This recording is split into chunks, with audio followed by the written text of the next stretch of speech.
When you arrive here, the first thing is you have your mindset. Okay, you have to listen. If I receive somebody, the first thing I have a conversation, you welcome, I'll give you everything, give you take you to places, right? Yeah. The next thing is, what do you want to do in life? Yeah. That's the first thing. I'll ask you yes, you travel, yes, you're excited, you're in America. What do you want to do? Yeah. Because the first thing in this country should be law abiding. When you mess up your life by going against the law in this country, trust me, no matter what you achieve later, it's going to be difficult for you. Yeah. There are people that have gone to school, they have studied, they've gotten the degrees and the certificates and the professionalism just because of one mess up that they did in their background. Yeah. They did in maybe something wrong that they did. Yeah. Mess up everything. They mess up everything. Yeah. So first you have to be law abiding. Yeah. Very important. Very important.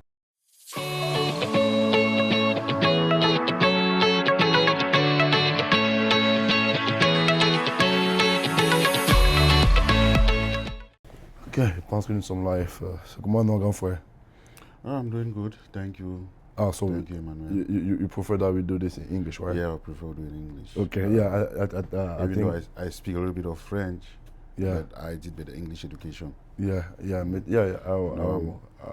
of those who were lucky were born in the Anglophone section of Cameroon, but originally my parents migrated from the Western Province, precisely from Futuni, to in a village in Boya called Bokoko. Okay. But most people refer to it as Bunduma. Okay, no, that's good. Yeah, I think we can. I'm very comfortable doing English as well. So, first of all, I would like to take a couple of minutes to say thank you for your time. Thank you for accepting my invitation for this podcast project. I think we talked about it many months ago. And then because of your schedule and my schedule, we were not able to do it a couple months ago. But I would like to say thank you to you because I know you're a very busy person. I'm a very busy person too, but we managed to find the time to do it. So thank you very much for your time and thank you very much for doing this. So I would like, if you don't mind, for you to take a couple of minutes to kind of introduce yourself for those who don't know you, and then we can go from there. Yeah, those who don't know me, first of all, again, I would say thank you for giving me this opportunity, and thank you for the good job you are doing to create awareness in the community. My name is Joseph Tembu Ninjo. I'm from a family of 7. I was born in Boya. As I said earlier, my parents are originally from Western Province, migrated to Southwest, precisely Boya. I was born in a village called Bokoko. Today most people refer to it as Bunduma. Okay. But Bunduma is the upper section of Bokoko. So it's a small community. You have Wotolo, you have Bokoko, and you have Bunduma. But because of the primary school in that community, that primary school, because the name Bunduma was at the forefront, so everybody would think that area is called Bunduma. Okay. You have Wotolo, you have Bokoko, and you have Bunduma inside. Okay. From the school of what is called Bunduma. Okay. So I was born there, raised there. I did my primary school in Bunduma primary school. Then I left after my first school certificate and everything. I went to Worldwide, 2 years. Okay, what's Worldwide? Worldwide Mission Secondary School, Pundo. By then, the principal then was late Honorable Ebai John Tong, who used to be my elder brother's close friend. So in short, I would say he was like a family brother. Okay.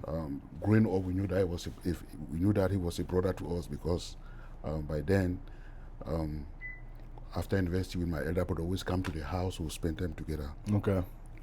So when I had my first school, he told my father that, send Joe to me. So that's how I found myself in Pondo. I stayed there for 2 years. Okay. Then after that, my father started, the health and everything. Could not afford it, so he said, okay. My elder brother Ninjo Paul said, okay, you would like to come and join me in GHS Limbe? I said, okay. So I found myself in GHS Limbe from 3. Okay. I got to GHS Limbe from 3. Had my honor level, advanced level. Okay, in Then Limbe. I moved to University of Yaoundé 2, SWA. So you had your ordinary level and advanced level in Limbe. GHS Limbe. GHS Limbe. Yeah. Okay. For most people, they will know me in Limbe more than Boyano. There's a difference between where you grew up as a kid, but your secondary, your high school, your primary school and your high school, yeah. is where you have a lot of friends. So Yes. most of my friends, I would like, people know me that I'm somebody from Limbe, but originally You're I from was Boya. born in Boya. Okay. But most of my friends and my classmates at that level are mostly from Limbe. From Limbe. Okay. So from Limbe, I moved to, after my advanced level, I moved to Yaoundé. Okay. I studied law in University of Yaoundé, to SWA, Yeah, SWA. Yeah. where I obtained my law degree. After that, as every young man, my dream was to travel, to struggle, with the difficulties, Yeah. job seeking in Cameroon. Yeah. So I traveled to Holland, Okay. then later moved to UK, then later came back Okay. to Cameroon, then later to United States. Okay. So But along the line, after my studies, I found my wife, my present wife. Okay. Then we're dating, Margaret. Okay. So that's how our relationship started. Okay. Today, I'm blessed as a father, married to Margaret, with 4 kids, Okay. 1 boy and And 3 girls. 3 girls. Okay. So That's awesome. So after you got your law degree from University of Yaoundé to SWA, you moved to Holland, and then you moved to UK, and then you came back to Cameroon. So where did you meet Margaret along those lines? yeah, actually, after university, it's Okay. kind of funny, After I left university, I finished with my degree. Like any other like any other person, I grew up from a family where farming was part of my parents were basically farmers. Okay. So I grew up knowing how to work, using my hands to look for something. Okay. So when I finished my degree, I was like, should I stay in Yaoundé and hustle? Like, should I go back home? To Limbe I or- went back to Boya. To Boya. Okay. And luckily, my elder brother's wife was involved in red oil business. What all business? Okay. So I went and I started helping her with oil business. okay. So, life sometimes is kind of, how can I put it? It's kind of, fate brings people together. Yeah. So, when I went back, assisting my elder brother's wife, that's Margaret. Mm-hmm. Luckily, she's also called Margaret. Oh. Okay. My wife is called Margaret. So your wife, elder brother is called Margaret, and your wife My wife was is called Margaret. Wow. So, What a coincidence. by then, my wife's mom and my elder brother's wife, they were business partners. So Okay. they used to usually go and buy oil from CDC, Palmol, all those kind of places. Okay. Now. So when I came back, and like I was kind of controlling the business. Okay. So she entrusted the business to me, so I would go and do the purchase, So sometimes I would go to the market with my wife's mom, Okay. Mommy Christie. Yeah. So we're kind of business partners. Okay. So I remember this fateful day. I went to the market, but when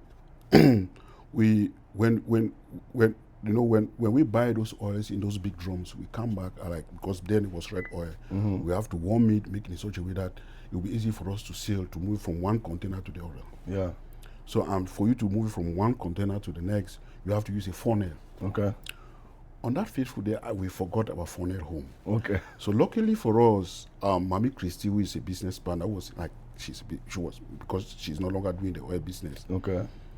Which is your wife, mom? My wife's mom.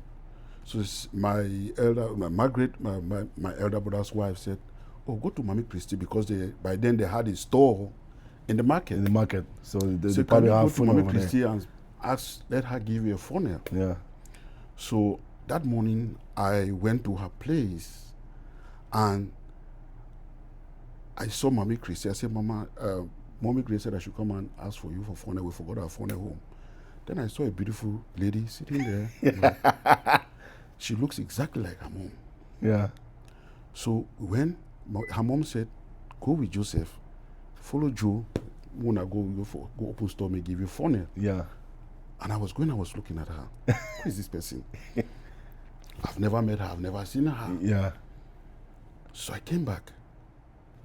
After I got in the funnel, I came back to the marketplace. To the marketplace, to the store. And I was selling, but my head was like, and I asked my elder brother's wife, Margaret, I said, I went to Mama Christie's place when you asked me to go and get the funnel, but I saw a beautiful lady. Over there. Who is that lady? I've never seen her. She said, that's Mama Christie's daughter. Daughter. I said, daughter? I said, yes. You know, as a young man, she's like, I hope you are asking me like this. You don't want to do this here, kind of, you know, as a young man from university, you know how, yeah. Yeah. So I was like, I just laugh, I smile. So after sales, Yeah. so I had to go and give back the phone. So, no, before then, I had to sneak myself from the market and I let Mama, Margaret, Yeah. my brother's wife, Yeah. to do this. So I had to sneak myself, Yeah. go to her marketplace to look at her again. And I asked her, can I have your number? Yeah. She was like, Oh. no, I'm not giving you my number. So I was like, okay, no problem. I left. Yeah. So, but you know something? When I said no problem, that was a challenge to her. Yeah. So she thought I was going to insist on like, please, And she said, okay, no problem. I just left. Yeah. But that doesn't mean I had given up. Yeah. So I came back. I was selling, but I was still like, so later, normally in the market, when we get to the market in the morning, Yeah. we were like kind of wholesaler. So we supply oils to those in the market that Yeah. we retail. Those little shops Yeah. in the market. So later in the evening, while I was going around to the market to collect money from Those little shops. those Those retailers, shops that you guys supply. she herself, she was also like doing the same thing. Yeah. So we met again at the customers. Yeah. Well, like in market, yeah. maybe a customer will come to me and take maybe 5 jugs. Maybe we'll go to her and take 5 jugs. Yeah. So we met at the end and we're like collecting the money. So I looked at her. She looked at me. I said, so you did not give me your number? She smiled. I said, okay, take my number now. That's when she gave me her number. Ah, that's awesome. So to cut a long story short, that's how we met. Yes. So, That's awesome. but I was so thrilled because, at that time, to see a young lady, beautiful lady, also in university, Yeah. because I think she was in the second year university in UB, Yeah. and seeing somebody, a young, beautiful lady, coming to assist her mom in the market, Yeah. that's something that caught my attention. Yeah. I was like, wow, Young lady. pretty at that age, instead of, how our ladies today want to like go out to bed. Yeah. She was focused, trying to help Help her mom. her mom. The same way after my story, I said I should go back and help. So there was that connection Exactly. that brought us together. Yeah, which is very important. When you meet someone that you think that you guys share the same value, that's how you know that this is my person. The connection is there because you guys were sharing the same value. You were in the market helping your wife, brothers in the business, and then she was there as well helping her mom to the business. That share value create a connection between you guys, which is awesome. Exactly. Which is awesome. And then what happened after? So after then, we started dating. Yeah. We started seeing each other. That was when we got Roland. Yeah. So by then, I traveled. Yeah, you traveled to I traveled. to Europe. I left her behind. I traveled Yeah. to Europe, to Holland. Yeah. As a Cameroonian, I traveled to Holland as a student. Yeah. But it's kind of funny, sometimes before traveling, I first of all, as a young graduate, this issue of traveling, you try your luck. So I'd gone to the British Embassy first for a visa. Yeah. They refused. Yeah. Then I went to the Dutch Embassy. I was granted a visa, luckily. So I traveled, but before traveling, because the British Embassy refused to issue me a visa, I came back, I sat and I took an appeal. Okay. Wow. So I dropped the appeal. When I went to the Dutch Embassy, they gave me a visa. I traveled. Yeah, as a student, yeah. So I went to Holland. I was studying tourism. Okay. So while in Holland, I think my first or second year university in Holland, all of a sudden, like, it seems as that appeal went through and the court granted my visa. Wow. So by then the embassy had been trying to contact me, but I wasn't there. Yeah. So at the end they sent me an email. So one day I just opened my email and I saw an the email embassy, from UK embassy. You took an appeal, please can you come for your visa? So I had to reach out to the embassy and I told them, hey, I'm now in Netherlands. Yeah. Holland, like the real name is Netherlands. Yes. I said, okay. But I'm now in Netherlands, so can I just go to the British Embassy in Netherlands and ask for the visa? They said, oh no, you have to come to Cameroon. I said, okay, but if I have to Cameroon, please, is it said in that you're going to give me the visa? Because they said, yeah, sure, you just need to, if you know that, if you still make up your mind that you want to go and study your program. Yeah. I said, but actually, what I wanted to study, I changed what I'm studying now. So I went to Cameroon, they gave my visa. Then I went back to UK. I left, I went to UK. Yeah. So you left Netherlands, you went back to Cameroon to get your... Yeah, I left Netherlands, went back to Cameroon, got my visa, went back to Netherlands, make some arrangement, then travel to UK. Okay. I got to UK, I went to UK for 2 years. Then from there, from UK, I went, it's kind of funny, so I went for a holiday in Cameroon. Okay. And so you were studying in UK and then you went back to for holiday in Cameroon. So I went to Cameroon to visit Margaret, my wife, Yes. as we live, wife, like I would go on vacation to at least to see my wife. Yeah. On coming back, while in UK, by then they had this policy that a student, you cannot work more than 20 hours. 20 hours, yes. Whether it's 10 or 20 hours. Yeah. So, I'd work more than those hours. So, okay. On coming back, then immigration officer like stopped me and say, hey.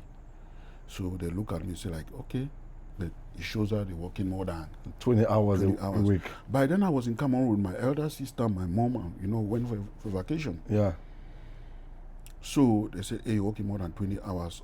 That is an issue. Or we need to So I got held at the airport and the officer said, oh, you need to look for a lawyer and stuff like that. And I told the officer, well, the truth is, I was working because I need to raise some money to pay for my school fees. Yeah.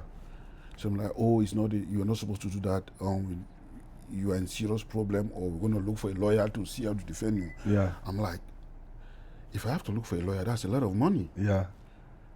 So I was thinking between 10,000 to 12,000 pounds to look for a lawyer. Yeah. And if they are saying that I've violated the law, therefore means if I go to court and I win this case, it therefore means I will not be able to work. And if I don't work, how am I going to pay my school fees? Yeah. So immediately I'm like, you know what? I told them, you know what? Okay, if that's the situation, if you guys say that I violated the law and I cannot get into UK because I have to work or because I was working, it therefore means you are telling me that even if I go in, I cannot work. Yeah. So there I took a very bold decision. And I told them, put me to the next flight back to Cameroon. Yeah. And I told them. Wow. So you Cameroon, told so you told the officer right there. Because I knew my potential. Before leaving Cameroon, I wasn't, there's one thing. I'm not that kind of a person who will sit down and wait for someone to help I'm you. a hustler. I know how to look for it. Yeah. So I told the officer, if you don't want to let me get in, please put me to the next flight back to Cameroon. Back to Cameroon. And the officer was like looking at me like, I said, yeah. That's a simple truth. Yeah. Because by then I'd already visualized, like, if I go in, if I look for a lawyer and I'm paying this money, and even if I win the case, Yeah. You're not going to be able to work to pay for school fees. I won't be able to work. That means I've already limited myself. Yeah. Then I'm not even sure if my stay will even be renewed. Yeah. So everything just came into me. I'm like, you know what? Let me go back. Yeah. Again, knowing that Margaret was there. Yeah. And knowing that with her, by then we'd already gotten married. Okay. Knowing that with her, two of us as hustlers, we can put things together. And, the work that I was doing back in the UK, yeah, it wasn't like a kind of a white collar job. Yeah. I'm like, if I use the same energy and I go back to Cameroon and then put the same work with Margaret, by then at least I raised some money, I had some money in my account in Cameroon. Yeah. And I know with the assistance of my family, yeah, at least if I explain to them, they understand. I'm like, if I go back and I put my resources together, yeah, I can work something out. Yeah. So there I told the officer, hey, if you cannot allow me to get in, just put me this. Cameroon, we don't have war in Cameroon. It's not like I'm a proud Cameroonian. I'll go back. Yeah. And I'll hustle. Yeah. Officer said, yeah. If you don't want, I'll go back. He said, okay. There, I said, okay, I call my sister. My sister was in Cameroon. My mom was in Cameroon. Okay. My mom then, she's of blessed memory. Yeah. I said, Mom, sis, I said, this is a problem I'm facing at the immigration, but I'm coming back. My sister said, no, stay, come. Don't come, stay. When I come, I'll look for money. I'll send him. I say, sis, the money, the amount they are asking me, everything that I'm looking at, if you want to spend, is between 15 to 20,000 pounds. I said, sis, give me that money. And I will stay in Cameroon. I will start my life.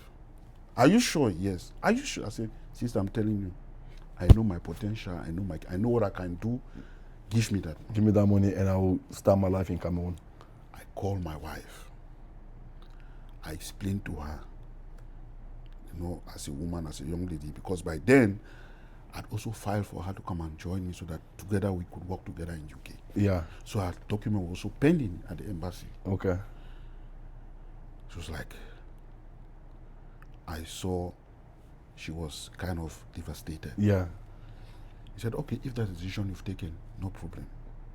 My mom, my brothers, my sisters, they were kind of broken. Yeah. That I'm coming back. So I came back. Luckily, there's one of my elder sister Josephine. Okay. The husband with late Mr. Sonny of blessed memory. Yeah.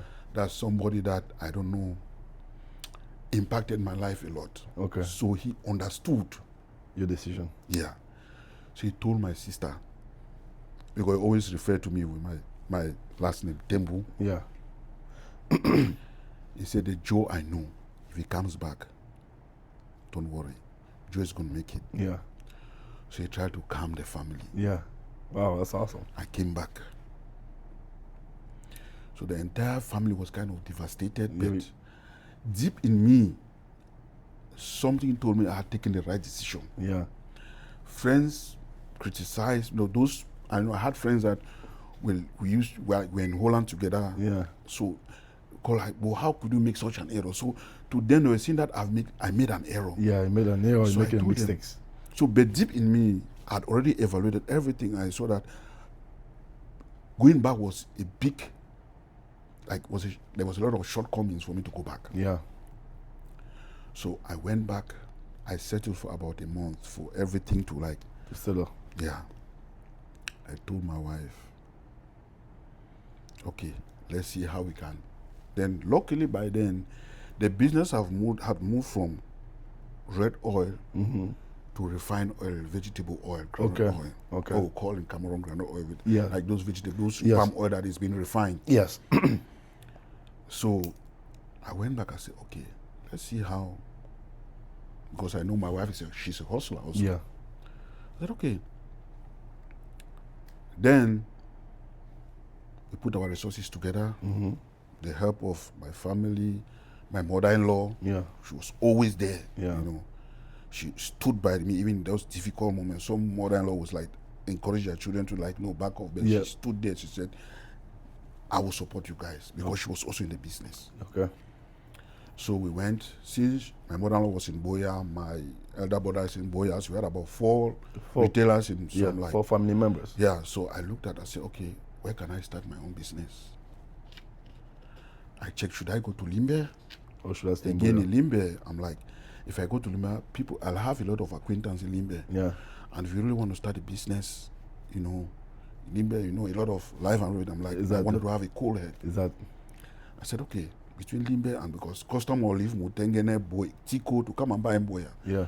So I started like, okay, let me see. I said Mutengene. Yeah. Mutengene, Mutengene, we say Mutengene, like, you want to go and open the business? I said, I will. So I convinced my wife, we went to Mutengene. You guys moved from Boya to Mutengene. I didn't move, but I went to Mutengene and opened a store in Mutengene. Oh, okay. You opened the store in But I Mutengene. was You still guys in Boya. You guys were living in Boya. Yeah, because of Mutengene, what we know, I said, okay, I will not move to Mutengene. Yeah. But I prefer to have a business in Mutengene, but I'll live in Boya. Okay. How long is Mutengene to Boya? Like, It's about 20 minutes. okay, driving. 25 minutes. Okay. So by then, now I had some money, my assistant money coming from families, Yeah. support, and what I had saved. I went and rented a store in Mutengene, paid for a year. Then again, the next thing was I need a license, but luckily for me, since my mother-in-law Was it already in was the in the business? oil business, I didn't need to. I had to use her name Yeah. to buy from the company. Wow. So that's how I started buying under him and started with the business. And we started the business. By the grace of God, the business expanded and I found myself, I was supplying Mutengene, Wow. Siku, Limbe, and even Moyoka. Wow. So the business grew with the help of my elder sister, Mr. Sonny, Yeah. of late memory. Yeah. She offered me, that somebody, she gave me a car, say, when I told her, hey, what I've discovered in the business is customers are coming to people. I want to take this business to them. customers. Yeah. So you want to? But what I'm saying is, I lack mobility. Yeah. To be honest, I've never seen somebody of that nature. That man took his car keys, and gave it to me, said, Joe, do your business. Wow. That's how I can support you. Wow. Give you the key So of the car. I started doing door-to-door services. And before I realized, I was in Tiku, I was in Limbe, I was in Moyoka. In short, by the time I got to Moyoka, I was the only person in Moyoka. I had to go and open a different store in Moyoka. And by God's grace, the business flourished. So we played the lottery. One day I just said, okay, let me go and check. Bam. With the family, we won. Wow. So you played the lottery one time and then No. By then I was still playing the lottery while I was even in Europe, I was playing the lottery. you were playing. But you see, when God wants to bless you, He doesn't know where your blessing will come from. Yeah. You don't know. So at that trying moment of my life, like God wanted to show me something. Yeah. I mean, when I was down, God wanted to see if I was going to go astray, but I was still, in short, as I said, that decision I took is because I asked God, I said, God, if this is one from your son, let it be. Yeah. But I will not give up. Yeah. I will still continue to fight. So when I came back, I was playing the lottery, Yeah. even without my wife knowing. Yeah. So when we won the lottery, that fateful morning, because early in the morning, if I don't go early in the morning to the market, I should probably go early in the morning. That was a Saturday morning. Yeah. We're taking the market day. So I think, yeah, early in the morning she left for the market. Yeah. So I had to stay back, then come later.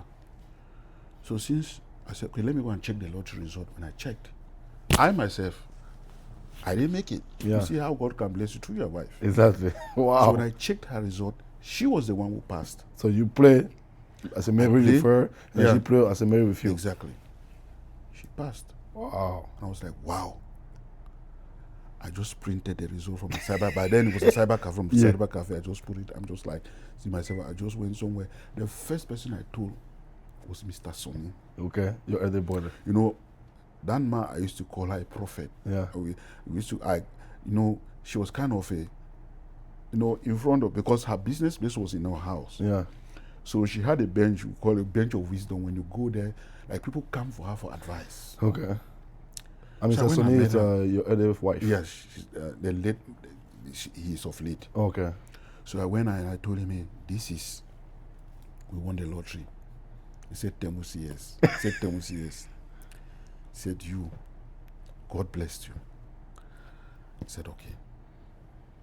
I went to the market and I told my wife, I looked at her, I told her that we won the lottery. She didn't even know she didn't know like the significance of lottery because she was busy to run the business. She was like, so I came back. I said, okay. We started the procedure. Yeah.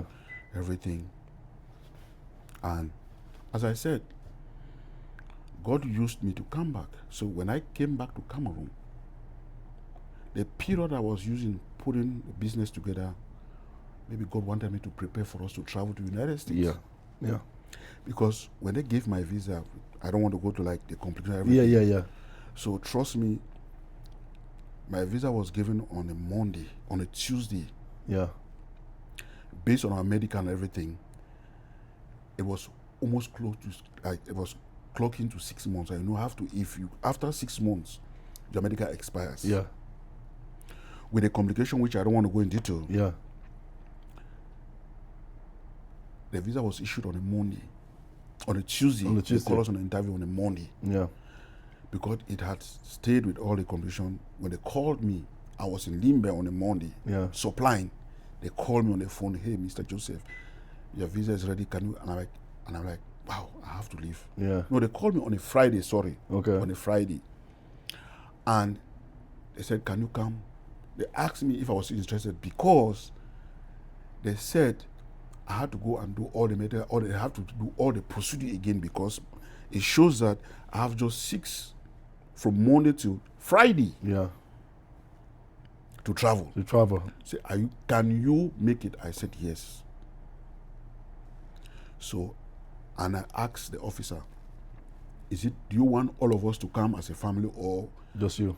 Just my wife? Or he said, no, one person can come and pick it. Yeah. I called my wife, I said, go to Yaoundé. And pick up the visa. I had to pick up the visa. So I had to use Friday, Saturday, and Monday to prep, collect, as a wholesaler, you give goods out, then you have to collect. Yeah. Prepare for us everything. I had Monday show. So when on Monday, they told her to come and pick the visa on Tuesday. As I said, it was a one hand of God because we're doing business. Yeah. Before even going to the embassy, we already bought our tickets. Yeah. So they gave us the visa. She just went to Turkish embassy, paid for the ticket because we had left money and everything. Yeah. I said, go to Yaoundé. Because then, if I was relying on the family, or I was relying for somebody to go and borrow money, maybe the visa would have expired. Yeah. But because God used me, I went back. I had the money and everything. Yeah. I mean, 5 of us to travel at that time. Yeah. It wasn't easy. It wasn't easy, of course, definitely. Yeah. So we bought the visa just for the tickets. I'm telling you, we spent about 5 million something to buy the last minute ticket. Last minute ticket, yeah. Then came here. I was received by my cousin, Glory. Yeah. We stayed with Glory for some time. Yeah. He received us, so we stayed there for about a month. Yeah. So you guys came here in 2013? 2013. 2013, yeah. Then we moved to our own place. Yeah. And that's how the story of United States started. Yeah. So with So how was your so now that you guys moved in the United States, how was your beginning? Like because your beginning is a little bit different than my beginning because I moved here by myself, young man. When you move here at your age with your wife and 3 kids. Yeah. So how was your beginning? To be honest, I would not say it was really tough for me. Yeah. Because I already knew, I had an idea. Okay. Traveling out of the country. Okay. Yes. But because you went to Netherlands and but because UK, of the time duration. Yeah. I tried to prepare my wife mentally because back home, because as I said, We had a good business. Yeah. We lived an average life. Yeah. She was comfortable. Yeah. You know. So I knew that from her to migrate from the comfortable life in Cameroon to the US, here to US, where we have to start at fresh. Where you have to start everything at fresh. So I try to prepare her psychologically. Yeah. That know that as we are going to United States, we have to, it's a fresh start. It's a fresh start. Yeah. Forget about everything you see here, all the things that you see, everything is going to be a fresh start. Yeah. But you know, sometimes when you talk to people, they always make you to understand that life is that easy. Yeah. So psychologically, I was prepared. I knew that it was going to be a fresh start. Yeah. Because I was ready for because of your experience. Because of my travel experience. Yeah, to travel experience to Europe. So as you said, it's not one person, it's 5 kids. Yes. So we came, first of all, I would like to appreciate my cousin Glory for the time that I spent with him. Yeah. And Jack. Yeah. Because by then Glory was living with Jack. Jack, which is now in Texas. Who is now in Texas. Yeah. So they gave me an open hand. We lived together. I mean, to accommodate 3 kids, husband and wife. I mean, my cousin basically left his room for me and was sleeping in the couch. Yeah. So that's just to show you the connection, the love, and I really want to. It's something that is not easy. Yeah, it's definitely not. Yeah. So I'll tell you what people don't usually understand is for somebody to receive you in, like, for somebody to welcome you. Yeah. And give you those assistance. Yeah. You really need to thank. Yeah, you need to thank God, because it's not easy. Definitely it's not. You see somebody who sacrifice at that level. Yes. So I was well received by my cousin and Jack. Yeah. So Jack then took us, as every person that comes with Jack, took us, gave us a tour in Chicago, showed us everywhere. Kind of like give you that. Kind of, exactly. So after that, 1 month, everything else about your credit, this. So yeah. So my cousin Glory had to go and look for a place using her credit to look for us a place. Yeah. We moved. Yeah. But as I said, it wasn't easy. Yes. It's not one person, it's a family. It's a family of 5. I'll tell you that sometimes in the night, my wife will be crying that she wants to go back. Yeah, she was, exactly.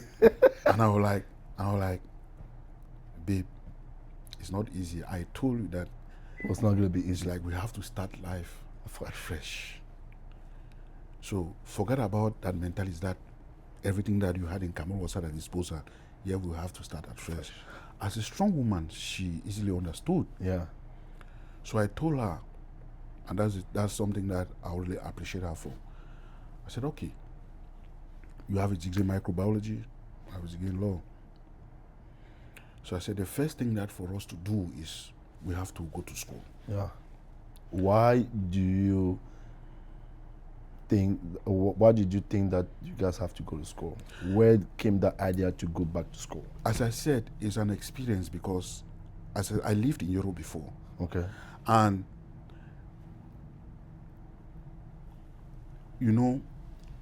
most of us, when we travel out of the country,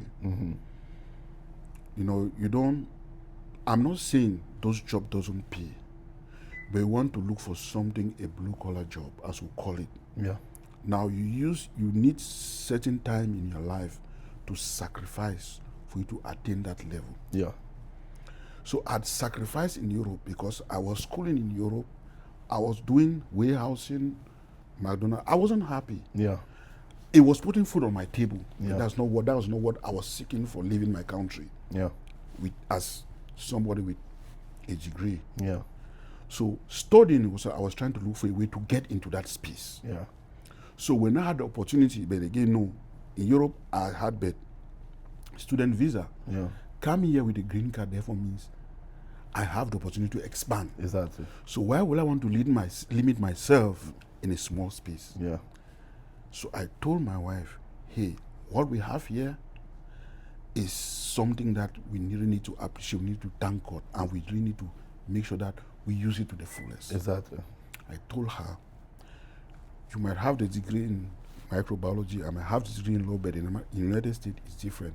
We have to start all over. Yeah, right. And that's why I told her that we need to start all over. Wow. And I said, we have to go back to school. She said, okay, she's ready. So I said, okay. By then, I was working in a hotel. Yeah. Then she went and did CNE. Yeah. The hotel was the first job when you got here? The hotel was the first job that I got because I started working before her. Okay.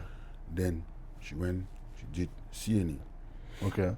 So you were working at the hotel and then she went to do the CNE. So I was doing a night shift. Okay. She was doing the morning shift and the afternoon shift. So you guys can switch and to take care of the kids. Take up the kid. Wow. That's something that you have to sacrifice when you come with kids. You know, in this country, we don't play with kids. Yeah. They are our priorities. Yes. So I had to do night shift for 4 to 5 years. Wow. 4 to 5 years? Yeah. While studying. Wow. So, while I said, okay, we have to go back to school. So we sent our document to Educational Perspective. They did the evaluation. Yeah. So she registered in nursing and started her program. I went into the IT. I said, okay, you will do nursing, I will go to IT, information technology. Yes. So I was doing online, she was doing school. In person? Yeah. So I would leave work in the morning, and in the morning come get the, thank God Roland was there. Roland came here, that Mark Chorizo got into Roland. Who's Roland? Roland is my first son, my okay, first child. Your first child, okay. So Roland will get up in the morning, get the kids ready. I'll come back before he goes to school. I'll take the kids, drop the kid off school, come back home, have a rest, get up, start doing my assignments online and stuff like that. Yeah. That's how we managed until, luckily, we all graduated. I graduated, I think, 2 months. Okay. Then she graduated 1 month behind me. Okay. Just like 1 or 2 months apart. Yeah. So that's how. So you guys did that for 4 to 5 years? Yes. It wasn't easy. We did that 4 to 5 years, yeah. Wow. Yeah. Manage like 2 parents going to school. You have to work to put food on the table and then manage the kids. Yeah. Some people never thought we were going to make it, but we had planned our life. There are sometimes that she overwork herself, and at times I had to stay home to watch the kids. Yeah. While she had to work extra. There are times she has to stay home while I have to work extra. Yeah. So it was a matter of sacrifice. Yeah. We had to sacrifice. We had to work together as couples. Yeah. As husband and wife. So we graduated. You graduated as what? As I graduated in information technology. You bachelor in information technology. Bachelor in information technology. And you graduated as a bachelor in BSN. Yeah, BSN. in nursing, yeah. Bachelor of Science in Nursing. Nursing. Yeah. So she went and took her. But in short, before her graduation, okay, after completing her courses, before her graduation, she already even passed the board exams in nursing. Yeah, before she even graduated. Before she even graduated. Yeah. Because before the official graduation ceremony, yeah, she already passed her board exams. To work as a nurse. Yeah. As a certified nurse. So, as a registered nurse. Yes. So when I finished, that was when I lost my mom. Okay. So I had to travel to Cameroon, came back, to the burial, came back, then we celebrated our graduation together. Yeah. So from there, she started working as a nurse. Registered nurse. Registered nurse. Then I started looking for job in the IT. Yeah. Sometimes with the IT job, you have a contract for 3 months. Sometimes you have a contract for 2 months. For 6 months. Yeah, 6 months. So it kind of unstable. Yes, unstable, yeah. So while I was doing IT, I was having jobs from left to right. Sometimes even Uber, I do extra job, Yeah. I'm somebody that it's not what people will say about me. I want to make sure my family is good. Exactly. I feel you don't worry about for my family. Yeah, you don't worry about like what people think or the rest. Exactly. You just want to make sure my family is fine. It's fine. So then we came up with this idea. She was like, when we look at the community, like, okay, let's see how we can help. You can come up with this idea of creating an agency. Yeah. Because we discovered that a lot of us are into healthcare. A lot of immigrants, a lot of us from Cameroon. Yeah. Majority of immigrants in the United States are into healthcare. Yeah. And because she was also working with agencies. Yeah. Oh, your wife was working with agencies. Yeah. So I'm like, okay, let's see how we can come up with this idea. Yeah. That business of creating an agency. Yeah. Which is like, you guys have a business mindset based on your experience back home. Experience, yeah. So that's how the idea of creating an agency came in. So we had to look for ways to see how can we start a procedure. Yeah. And luckily for us, they approved our agency at the heart of COVID. Wow. So at the heart of COVID, it wasn't easy for us. Yeah. Because of COVID and they restrain people, not to go out. So it was difficult for us to go out there to make, like, for people to know us. Yeah. But we struggled with God's grace, booked some appointments, went to the facilities, and because there was this high demand for nurses and nursing assistants. People in the medical field. Yeah, it was easy for us to penetrate one or two facilities to contract with them. Yeah. And that's how we started. Wow. We started working. By the grace of God, you guys started at the right time. She was working as a nurse. By then, since this was on pipeline, I said, okay. Since we saw the progress, how things was progressing, I said, okay. I decided to go and also do CNE. Okay. Which is the Certified Nursing Assistant Program. Okay. Also, you also did the CNE. Yeah, I said, because if the business comes in, she's a nurse. Yeah. And at least it's a field I need to know. Yeah. Because you managing the business, you need to know. You need to know the bottom of it. So that if take for example, if we contract with the facility, and maybe we had received a call from the facility, maybe your CNA did this or did that. You need to understand you why. As the person running the business, you need to understand. Yeah. You need to know that, okay, so if you need to call maybe your staff to say, hey, I got this complaint from the facility. Yeah. You need to know how to address it. Exactly. And in order to address it, you need to understand the job. Exactly. You need to be able to do the job to understand what the facility is saying. So since she is already a nurse, I said, okay, let me do a 6-month crash program, a six weeks crash program. Yeah. So I did a 6-week crash program as a certified nurse assistant. Yeah. And I started working. Yeah. While in the facility, I was learning. Yeah, exactly. Which is the best way. By the time we got to the business, I already knew what is the requirement, the expectation of a CNE. What's the reality in the ground, in the field. So that's how we could manage. So we started the business. We started running the business from home. Yeah. Actually, when we got the license, we got our first contract.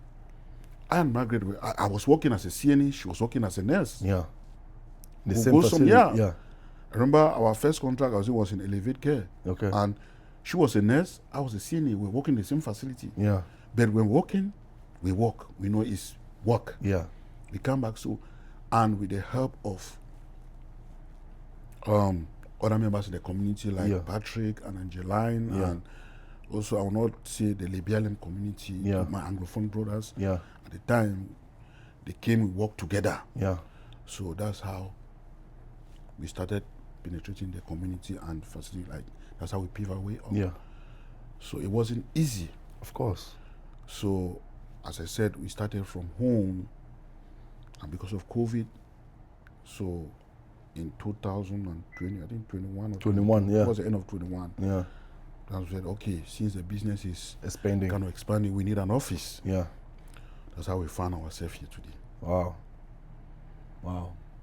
That's awesome. That's really inspiring, a big job, because this is why I want to have this kind of conversation, because like everybody coming to the United States, everybody has their own story, and every story is not easy. It's difficult at their own level, and then I think for me, it's important for people to know, like, how others are navigated to break into the system, so that they can take that as an example. They can get inspired by that.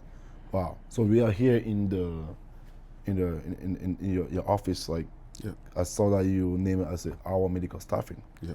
AWA is the name of your wife. That's the middle name of my wife. The middle name of my wife. Yeah. Why did you? Where where the name come from?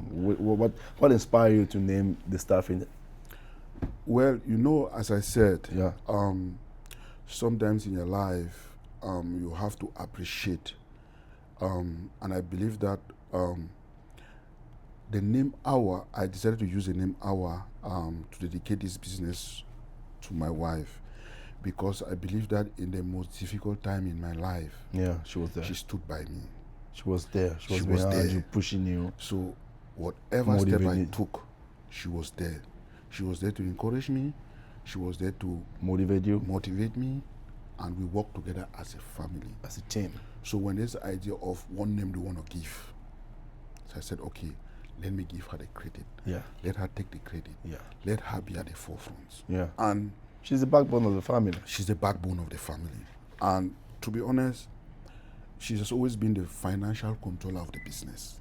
Okay. I can come up with the ideas. Yeah, I can you're the thinker. the ideas You think together about the with big think, yeah. picture. You Yeah, look in the exactly. future. Yeah. You handle all the aspect, operation, and Yeah. everything. But when it comes to finance and managing the business, Yeah, I'll tell you, she's right there. Yeah. So I'm like, you know what? Because right from Cameroon, when it comes to managing, comes to financing, Finance. Yeah. yes, I can tell you, I can go to the market and say, oh, I bought 20 drum of oil, Yeah. 30 drum of oil. Yeah. I'll come and put in the store. Before we start selling, she will tell you that, oh, this 20 drum of oil, our projection is going to give you this amount. She always like. Yeah. Wow. So she's that kind of person. She can give you detail when it comes to finance. She will tell you, hey, this trip that we've gone, we spend this amount. You spend this. Or we do the distribution and everything. Yeah. After catching the oil and everything, she'll tell you, oh, this trip that we went, from my calculation and everything, Yeah. this is our profit, this is what we spend, this is what we're going to make. Yeah. So that trust, that, as you said, that Yeah. That I mean that trust. I think it's a trust. That exactly, level of trust that you have. That level of trust I have with her, that she's able to keep the finances together. Yeah. Which is very important. It's very important. Especially in this country. Exactly. And that has always been like everything that I do when it comes to finance. We will sit down, we discuss, we plan together. So that is it. So the name AWA, I'm like, okay, if she has always been there for me, Yeah. even in times of difficulties, Yeah. why? I'm just like, okay, let me dedicate this business to you, Yeah. Exactly. to that name AWA. That's awesome. That's awesome, man. That's awesome. And then for those who don't know, what do you guys do here at AWA Medical Staffing? Okay, AWA Medical Staffing is a staffing agency. Okay. We provide medical services Okay. to elderlies who are maybe in your private home. Okay. If you are in nursing home, we contract with nursing home or facilities, maybe Yeah. long-term or short care. Okay. Those who need assistance because of usually, I'll say, the healthcare is a field that facilities always need People. Assistance. need assistance.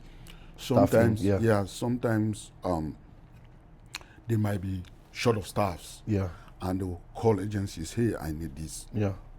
So we go to them, we say, okay, we contract with them, we say, okay, we recruit certified nurse assistants, Nurses.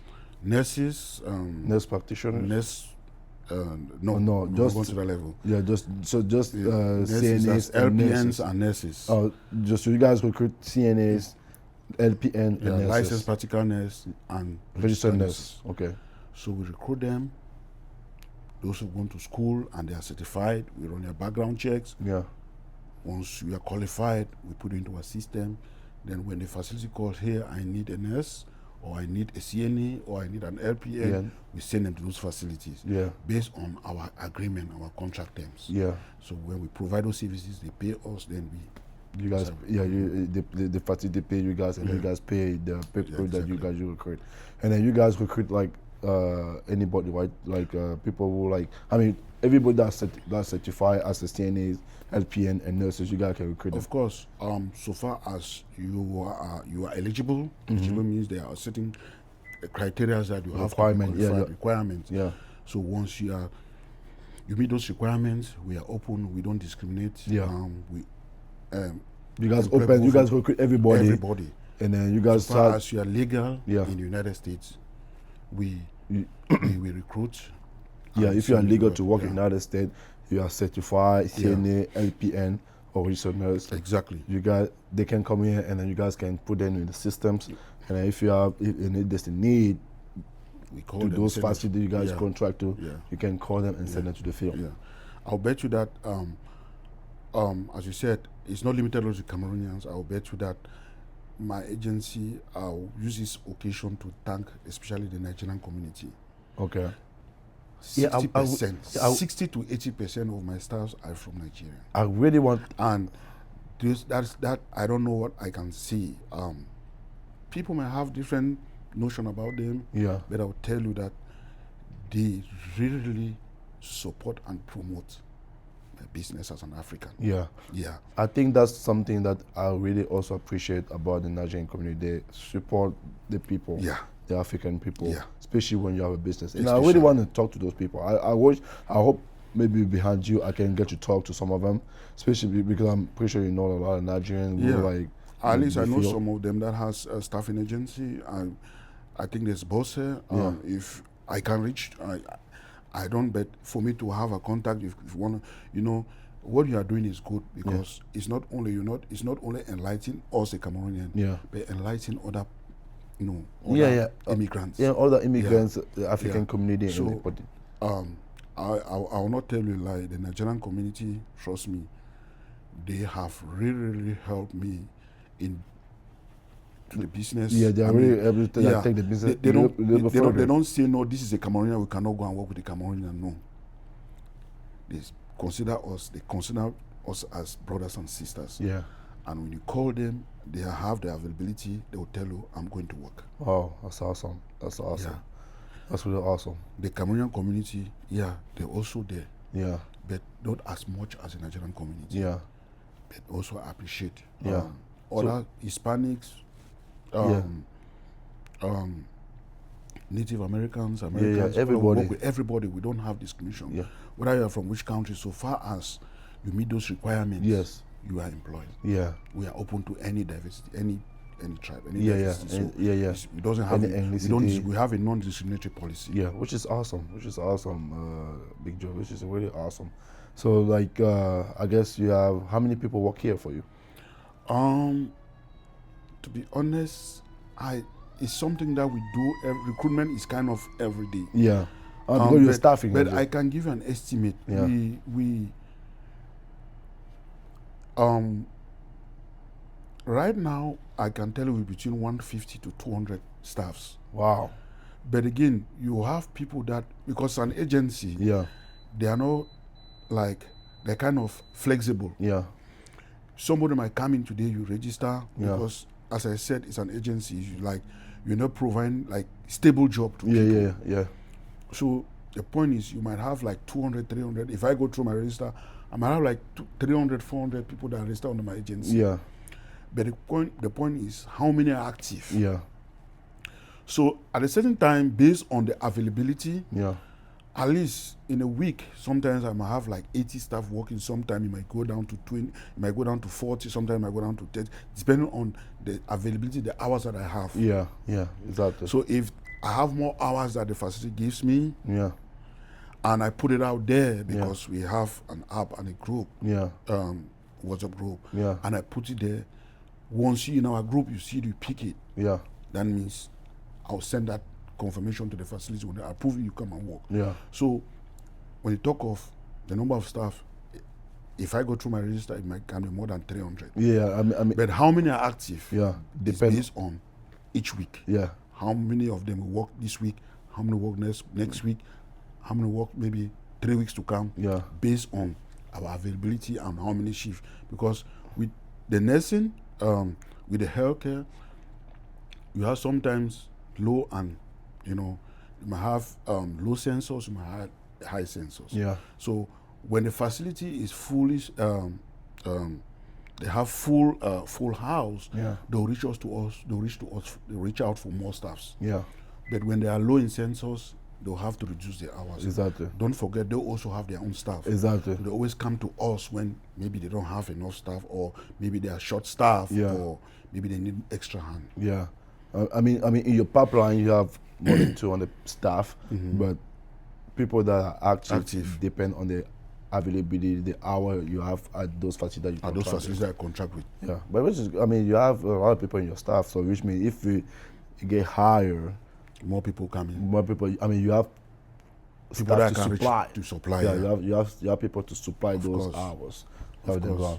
So if I remember well, at one meeting in our community, you mentioned that aside of like doing supply, the supply people to the contract you have with the facility, you also train people in some certification. Like, what's that? Yeah, that's as I said, that's also another. When you do a business, this one thing that I learned from that late Mr. Soniman, which tells you always think of something else. So we didn't just want to limit ourselves only in staffing. Okay. So since we're in the healthcare, we say, okay, let's see how we can expand into, can bring in something to incorporate in the business. Always important to think outside the box. So we decided to bring the business to the next level. So we decided to go into, instead of us like looking for people out there that are already trained. Yeah. We thought of if we can also provide those trainings. Yeah. So I and Margaret, we said, okay, let's see how we can open a vocational training. Okay. Add into our business. Okay. Wow. So luckily, we applied for it, and we got approved by the Illinois Board of Higher Education. The state. That was the state. About, let's say, 4 months back. Okay. So we now provide vocational training for CNAs, phlebotomy, and EKG. Okay. CNA is a certified nurse assistant. Which are those people who assist nurses? Yeah. So this is a kind of nurse certified nurse assistant. Yeah.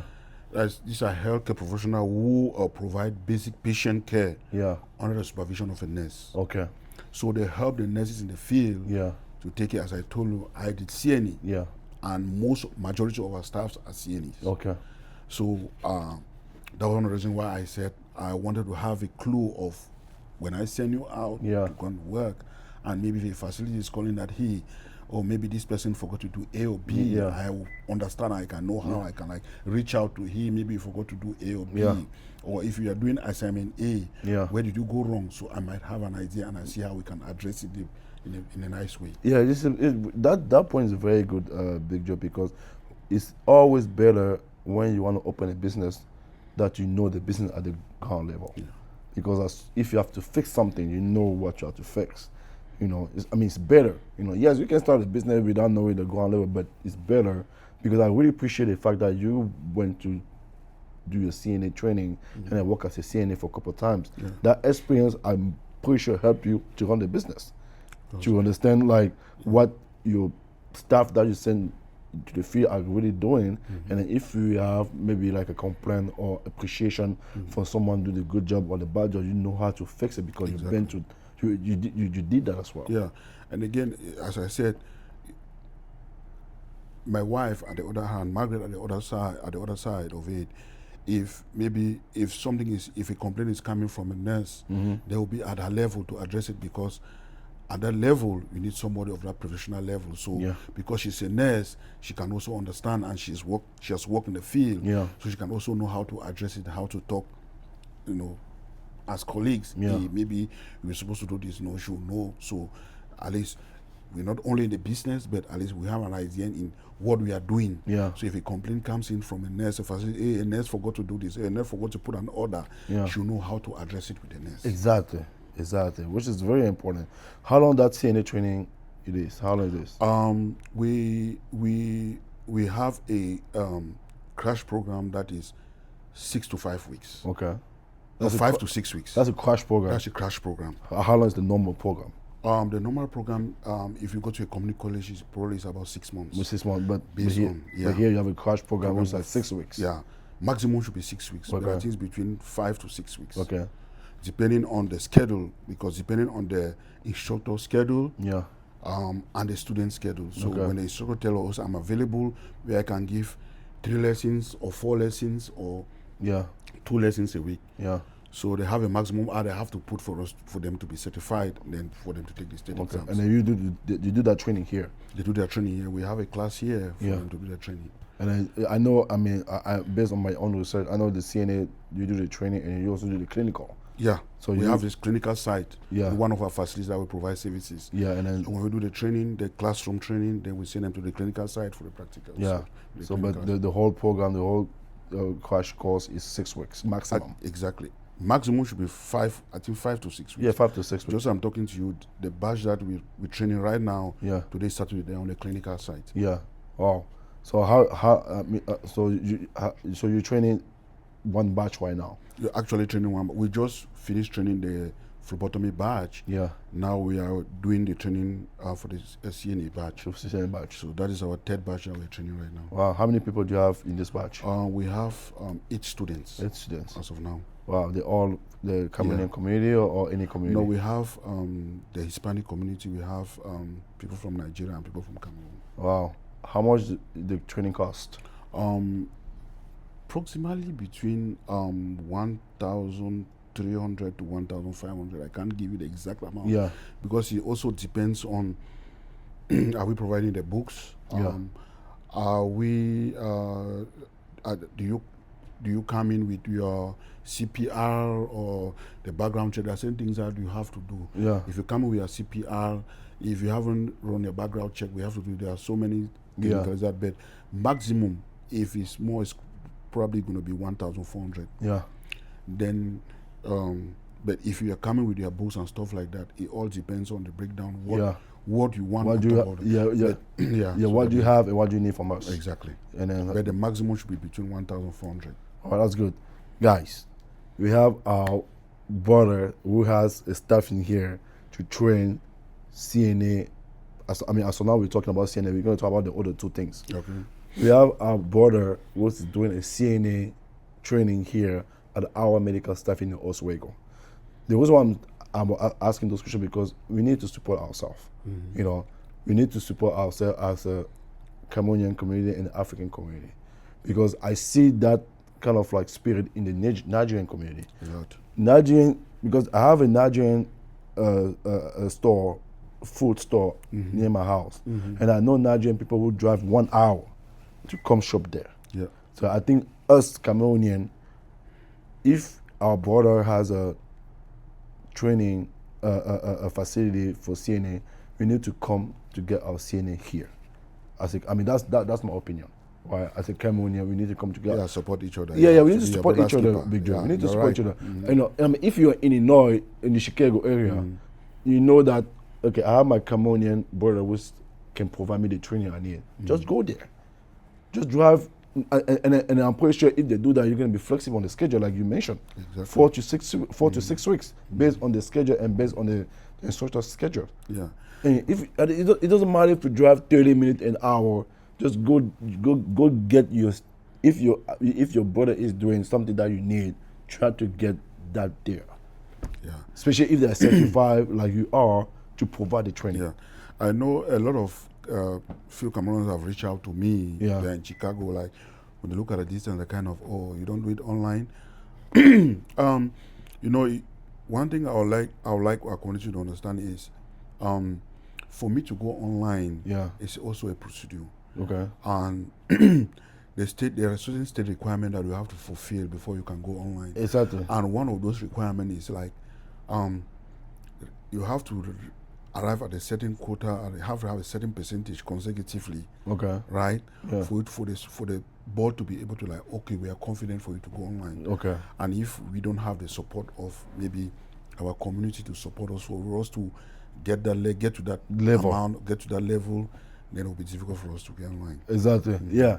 Guys, please come now to AWA Medical Staffing to get your CNA, and then when you're gonna get to that level, you're gonna be able to provide the online version of the training. Yeah. But yeah, please, because that's also why maybe we can take this part of the podcast to talk about our Cameroonian businesses, because which is one of the reasons why I want to talk to you, because you have, I want to talk to you because of your experience, and also because I see how you have this, you work hard to, to run this business, and to also provide, to the community a place where they can get that training, that certification, to be independent. We also have, I know you know this drink, right? Of course I do.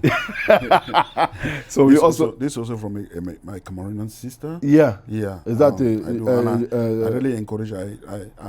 The first day I saw it, I was so pleased. Yeah. And I bought a carton of it. Exactly. Just to promote our business. Exactly. We need to support our. This is the reason why I have this. He doesn't pay me anything to put that here. Yeah. So I told him that. I reached out to him and I said, Big, I'm starting a podcast to have meaningful conversation with anybody, with the goal to provide value to whatever is going to listen. And then I would like, since you have this business, if you can provide me a case. He gave me a case. So at each episode, I put it on the table. I take 1 minute to talk about it, just because, we have to support each other. Of course. And then, so this is a alcohol-free drinks based on some natural fruit. Yeah. And then you can find it on Amazon, and then also some local store in Illinois. And I'll put the description in the link, everything in the description in these videos, and then you guys can order there. Yeah, I also saw it, I think 2 days ago. I think they are now, you can get this from Meyer. Meyer. So, He started to put this on local businesses, Meyer, and I don't know what else, but people can find it on local businesses, and then also on Amazon. So we need to support each other, Big Joe. Okay, that was for CNAs. What's the second thing that you do here? Okay, the second program we have is phlebotomy, which is a procedure in which needle is used to take blood from a vein. Okay, so it's a procedure that like a healthcare professional used to take blood from the blood vein. for the vein. Usually for laboratory meeting testing. So you can't just tell anybody, like when you go to the hospital and say, oh, you're sick of this, or you need a blood test. So you need professionals, people who are trained to put the needle on your trained and certified. Extract blood. That needs to be sent to the laboratory. Those people need to be trained and certified for you to be able to do that. So we also provide those trainings. Okay. How long is that training? That one is 4 weeks. 4 weeks. And how much does it cost? It ranges between 1,000, let's say 800 to 1,200. Also based on the based on the need. Based on the need. All those things like background check, the books, all those things. So when someone, one of the main requirements for you to before I skip my mind, we have to run your background check for the CNE. It's very important. Okay. Any of these courses we have to do your background check. Because United States, the policy in this country, they want to make sure that whoever you are sending to, maybe to a facility, to somebody's home, is the background check is clear. The background check is clear. It's very important. And then the last training you provide here is what? Which is EKG. EKG, which is as an EKG technician. Also known as EKG technician, is a cardiographic technician. It is a healthcare professional who performs electrocard diagrams. So it's everything about heart. It's everything about heart. So when you go to the hospital or have a heart issue, when they put on those machines, those machines are there to, you see those machines to read the rhythm of your heart. Exactly. And then those people are able to perform that exam and then read the result and explain to you what's going on. Exactly. How long is that training? For now, we haven't really started with this training. Okay. But I assume probably it's going to be between 4 to 6 weeks. 4 to 6 weeks, and then the course also depends. We just got the license. Okay. But we still need to do some publicity for some advertisement. You need to advertisement and talk to people about it. Exactly. But what we've already kicked off is with the CNA and the phlebotomy. Okay. Those two are already started. But you also qualify to do the EKG. Yeah. And then the cost also going to depend on those the thing that you just mentioned. Like Exactly. if they have already done the background check, if they have books, all those things. Exactly. But I'm pretty sure it's going to be in the same range of the other two trainings. Exactly. Wow, that's awesome, Big Joe. That's awesome. I mean, congratulations to everything you do, and then I hope you get. And I mean, I hope people know more about this. I Yeah. hope this video reach out to people and then know that we have like a medical staffing here that also that can train Yeah. and also provide them flexibility to have job in the community. in the community. Yeah. So we try as much to expand, as I said, to try to expand the business. In addition to the training, the community vocational training, Yeah. we also added non-medical transportation Okay. into the business. So we also provide non-medical transportation to the business. Yeah. For those who need transportation, especially for elderly, that needs transportation for doctor's appointments, Okay. that needs to go for dialysis, that needs to go for, once you have a medical condition that you can't drive, you can reach out to us. Okay. Be it private. We have Medicaid approval. Okay. Other insurance are going to kick in, so we've applied for other insurance, but for now, we do accept Medicaid Okay. and private pay. Okay. So when you reach out to us, that's also something part of the business that, because as I said, with business you just need to we're in the healthcare sector, so us working in the facility, when we see patients that want to go out for doctor's appointment, want to go out for dialysis, and we see cars, like sometimes if somebody wants to go for a dialysis or for an appointment, you have to book for hours, days, some even take days to look to find a car that is going to take them for their appointment. For the appointment, So we yeah. said, okay, maybe that's something that we can also add in our Yeah, business. that's the So service we I brought can that provide. Exactly. So we said we also provide those services. So that one we also incorporated in our business. Yeah. So we provide also transportation services. Yeah. For if you have somebody that maybe is at home and needs transportation to go for doctor's appointment for dialysis, Yeah. you can reach out to us. We have a wheelchair van, and we also You have everything that Yeah. can, help them to get to their appointment, to the appointment. dialysis, Exactly. and then equip, certify, Yeah. everything. Everything. Wow, that's awesome, Big Joe. That's awesome. I mean, congratulations, and I hope you keep expanding. I hope you keep your eyes open to look what you can provide services in this field in order to expand the business. And I hope this video reach as many people as possible in the state, in the community, in this area, so that they know that you do that here. Of course. As I said, thanks to the community, thanks to first of all, I should say thanks to this country. Yeah, exactly. Definitely. It's very, very important because it's not easy as an immigrant. Yeah. Even though we have what is happening today, but we always remain thankful to United States. It's a country where it gives us the opportunity to do this, to express grow, ourselves, to express our yeah. imagination. No matter the difficulties, but I think it still remains the best, one of the best Yeah. in the world, where you can come in as an immigrant, you can exploit your skill, you can obtain the, you can enhance yourself with knowledge, Yeah. you can impact so many lives. So Yeah. our objective is to impact the community, how Exactly. we can give to the community our knowledge, what we've learned, provide services. So that's something that we are proud of and really want to see how we can expand on it. Exactly, Big Joe. I want to emphasize on what you just said, which is the goal of this podcast, to impact the community. I want to have conversation with everybody at any level, no matter what you do, no matter how long you got here, with the goal to have a meaningful conversation, exchange idea, but the end goal is to impact the community. And impact the people who are listening, wherever they are. And which that is a great transition. What the next topic I wanted to talk with you, which is like the integration in this country, Big Joe. Let's say, because my integration was not easy at some points, at some levels. Yours as well. Different stories. Like I said, I came here alone, your man. You came here with your wife and 3 kids, 2 different integrations. So let's say that you have a chance, and also you already did. Let's say you have a chance to welcome someone in this country, like a young man or a young girl.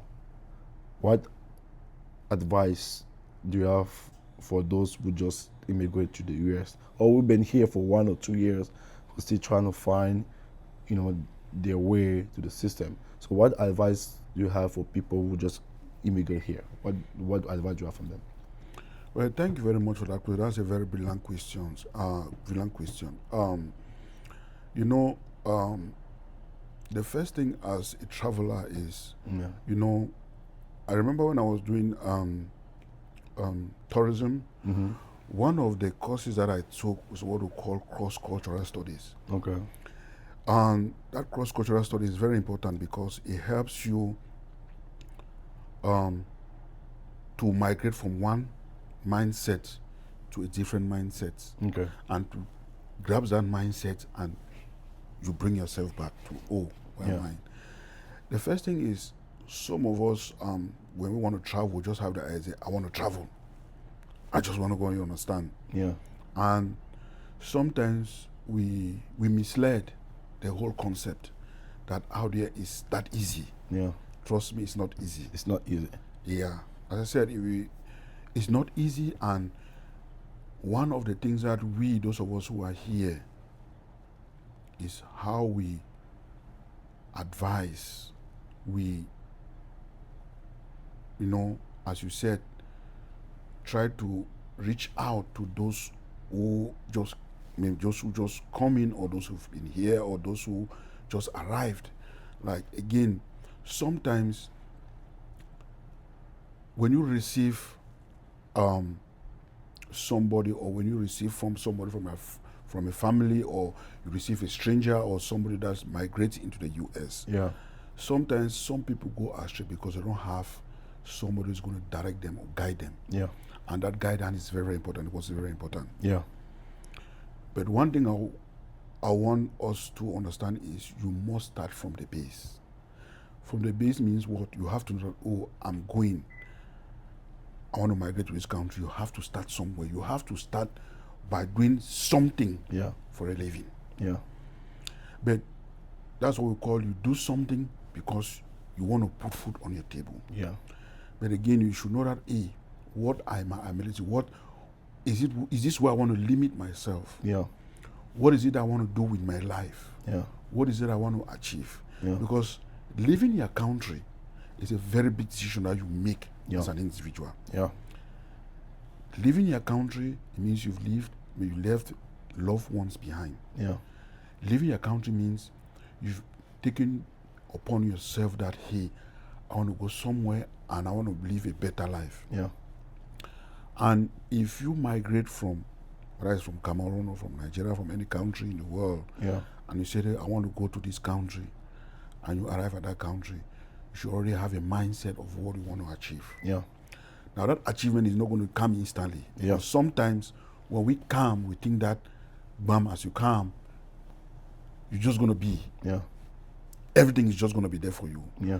And sometimes people that migrate, when we receive them, they are very, very impatient.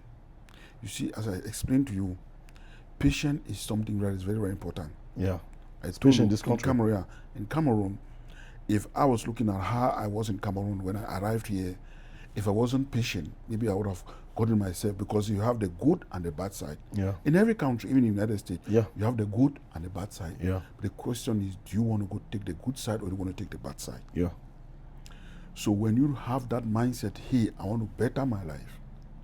I came here because I have little responsibilities. Yeah. I came here because I want to see how I can improve on certain things that I was lacking back home. Yeah. Because before traveling, before making up your mind, I want to travel, therefore means there's something that you want to achieve that maybe your present condition, the condition you left back home, you couldn't meet that level. Yeah. That level. Yeah. So you saying, hey, I want to travel, therefore means you have an idea what you are going to do. Yeah. Now, when you arrive here, the first thing is you have your mindset. Okay. You have to listen. If I receive somebody, the first thing I have a conversation, you welcome, I'll give you everything, give you take you to places, right? Yeah. The next thing is, what do you want to do in life? Yeah. That's the first thing. I'll ask you, yes, you travel, yes, you're excited, you're in America. What do you want to do? Yeah. Because the first thing in this country should be law abiding. When you mess up your life by going against the law in this country, trust me, no matter what you achieve later, it's going to be difficult for you. Yeah. There are people that have gone to school, they have studied, they've gotten the degrees and the certificates and the professionalism just because of one mess up that they did in their background. Yeah. They did in maybe something wrong that they did. Yeah. Mess up everything. They mess up everything. Yeah. So first you have to be law abiding. Yeah. Very important. Very important. Law abiding. Yeah. This country, when you're law abiding, you're good. You are good. Yeah. Secondly, law abiding means respecting the law and respect, because then you have to learn the culture. Yeah. There are certain things that you might see abnormal here, but which back in Cameroon, or something you see abnormal, or you see abnormal because of the perspective you have from Cameroon. Yeah. But when you come here, you see those things, you say, hey, it is abnormal. Yeah. And you might react differently. Yeah. So you have to caution that person. Hey, there are certain things that if you go out, you see this, know how to react. Yeah. Because they might read it in a different mood. Yeah. I've got an example. When I first traveled, I told I went to Holland, right? Yeah. I was shocked that, back then in Cameroon, as a university student, all the respect and everything that we give to our teachers. Yeah. And when I got to Holland, the first day my first day to school. Yeah. Before coming, my friend told me, learn how to ride a bike. Yeah. He said, because in Holland, you'll be riding my bike. Yeah. I'm like, yes.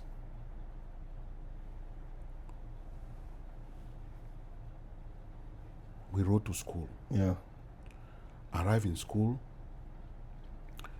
They have, like in Holland, they have when you go to the train station, you have bike, like how you have parking lot here in train station. Yeah. They have bike lots. We go, you park your bike, you chain your bike and go. So we chain our bike in the school. As soon as I was entering the school, I saw young boys and girls in front of the school smoking. The first thing I looked at my friend, I'm like, bro, are you in school here or then what? my mind said back home. Yeah. Like, I said, are those prostitutes? Yeah. I asked him. Yeah. He laughed. He looked at me. I laughed. He said, welcome to Holland. Because you see, luckily, I said it to somebody who was close to me. Yeah. I didn't say it publicly. Yeah. But just that cultural shock, seeing students in the university campus smoking in front of the building. Yeah, in front of the building. Young, young people. Because sometimes we travel when we're over age, but here university, 16, children of 16, 17, 18, yeah. in school. Yeah. And my friend looked at me and laughed and said, well, welcome to Holland. So see them, some of them are your classmates. And don't be surprised, the teacher that is teaching them is there smoking with them. I'm like, huh? You see, that cultural shock. Yeah. That's the first thing. Yeah. So you learn the culture. Yeah, you learn the culture. You learn certain things that might be abnormal to you, but it's normal. It's normal. When you know that, it helps you from a lot of difficulties. Yeah. From a lot of, to understand, because you might go out and you say something thinking that it's normal, but somebody is looking at it from his own perspective, that is abnormal. That's abnormal, yeah. So you should learn the culture and know how to adapt yourself with your surrounding. That's very important. Yeah, very important. Secondly, you lay out what you want to do. Then you give your time frame. As I said, when I got here, I knew that I had 5 years, and I told my wife, we have 5 years to labor, to work and sacrifice. Boy, I will tell you that I got here for 5 years. I never even knew how Chicago was. Yeah. You knew me in Oncam. Yeah, Oncam, yeah. After I had graduated and I was working. That means Yeah. Trust me. Yeah. Because I had that mindset that I had to sacrifice. I had to work. That does not mean that I didn't know. You need you need that focus. Exactly. Some people will arrive Do not like even up to 1 or 2 weeks. I want to travel to this. I want to go this. I want to go this. I want to go. It's not a bad thing. I'm not saying it's a bad thing. Yeah. But no, those travels, are they of any benefit? Are they of any help? If you are traveling because you want to go and see maybe a family person that is maybe can add a value to your objective, that can add something, it's fine. But you see, sometimes those leisures, those stuff doesn't help when you just arrive in. You need to sit down, focus, define yourself what you want to do. Yeah. And you start from somewhere. Yeah. Do you want to be a nurse? Do you want to be an IT? Do you want to define what you want to do? Define your career, what you want to do. Yeah. When you define that, the next thing is, how am I going to do it? Because there are so many programs, there are so many scholarships, there are so many. As I said, you might have money, you think that you have money, come on, but here in the United States is zero. Zero, yeah. You see, even with my travel experience in Europe, when I got it, one of the difficulties I faced was car. I had planned everything, but the mindset in Europe is, you can catch a bus to any destination. Yeah. But I never figured out car will be a necessity in the United States. Yeah. So I was stuck there. And I had to find my way how, because for me to go to work, you need a car. You need a car. It's a necessity. And if you find somebody who can sacrifice to pick you, drop you, pick you, drop you, it's something that you have to say, thank God for your life. Or somebody who can afford to make it to have a car. Yeah. So that's the first thing. Your mindset, what do you want to do? Yeah. When you have your plan that you want to do, you say, okay, bro, this is what I want to do. I'll advise you what do you want to do, and I'll tell you how to go out about it. So that is what I can say. Patience. Know what you want to do. Understand your surroundings, your culture. Yeah. Law abiding. Those are the 4 things that can guide you. Yeah. Yeah. Then avoid. Don't be competitive. Yeah. Go at your own space. There's one thing about the United States. It's not about who came or who've been here first. Yeah. But how you arrange your life. Yeah. I know there are some people that, maybe I have friends that will tell me, Joseph, maybe what you've achieved. Sometimes when I tell them, hey, I have difficulties because running a business is difficult. I'm telling you, there are times I'll sit in this office, I have to run a paycheck, I don't have money. Yeah. And I have to call from left to right. Not that, but probably because maybe I didn't receive payment from a facility. Yeah. And I'll tell you that the amount that I'll run a paycheck a week, if I tell you, probably be shocked. Yeah. But that money will not be there standing all the time. Yeah. Sometimes you might go short. Yeah. And I'll need to maybe reach out to 1 or 2 places that, hey, can you give me this? Yeah. And some people will be shocked that, hey, but it's part of the entrepreneurial life. Exactly. It's not easy. Yeah. It's not easy. So, Joe. no, don't rush. Take your time. Don't say, oh, I just arrived, oh, I see, because somebody will come in and you are trying to educate that person. But because he or she is thinking that he wants to ride this car, he wants to take himself up there. Yeah. The first thing is bring down yourself. Yeah, bring down yourself. Know that you have to start life at fresh. Fresh. Once you define yourself, once you know yourself, once you bring down yourself, once you understand your culture, once you understand the law, then you define your objective. Yeah. Then see how you can pursue your objective. Yeah. That's I think that's a very important big. I think when you get to this country and then you law abiding and then you have the mindset to figure out this is how or where I want to go. This is what I want to do. That helps you a lot. Yeah. For example, when I came here in 2015, in my mind, I just wanted to go back to school. Because when I won the lottery to come here, my mom didn't want me to come here. Okay. Because I was in engineering school in Cameroon. Mm-hmm. One of the best engineering schools in Cameroon. You see? And then she was like, I struggle a lot to make sure that you go to that school. Mm-hmm. Now you tell me that you're going to leave that school exactly. and then go to the US, start everything afresh. She said, no, I'm not going to be part of it. Mm-hmm. It took me like a couple months to kind of convince her explain how I'm gonna have better opportunity there, stuff like that, for her to understand that I have to go. But the only thing that she told me before I go is like, you can do whatever you want, but I want you to do one thing. I want you to go to school. Exactly. So, which is what I had in my mind when I got here.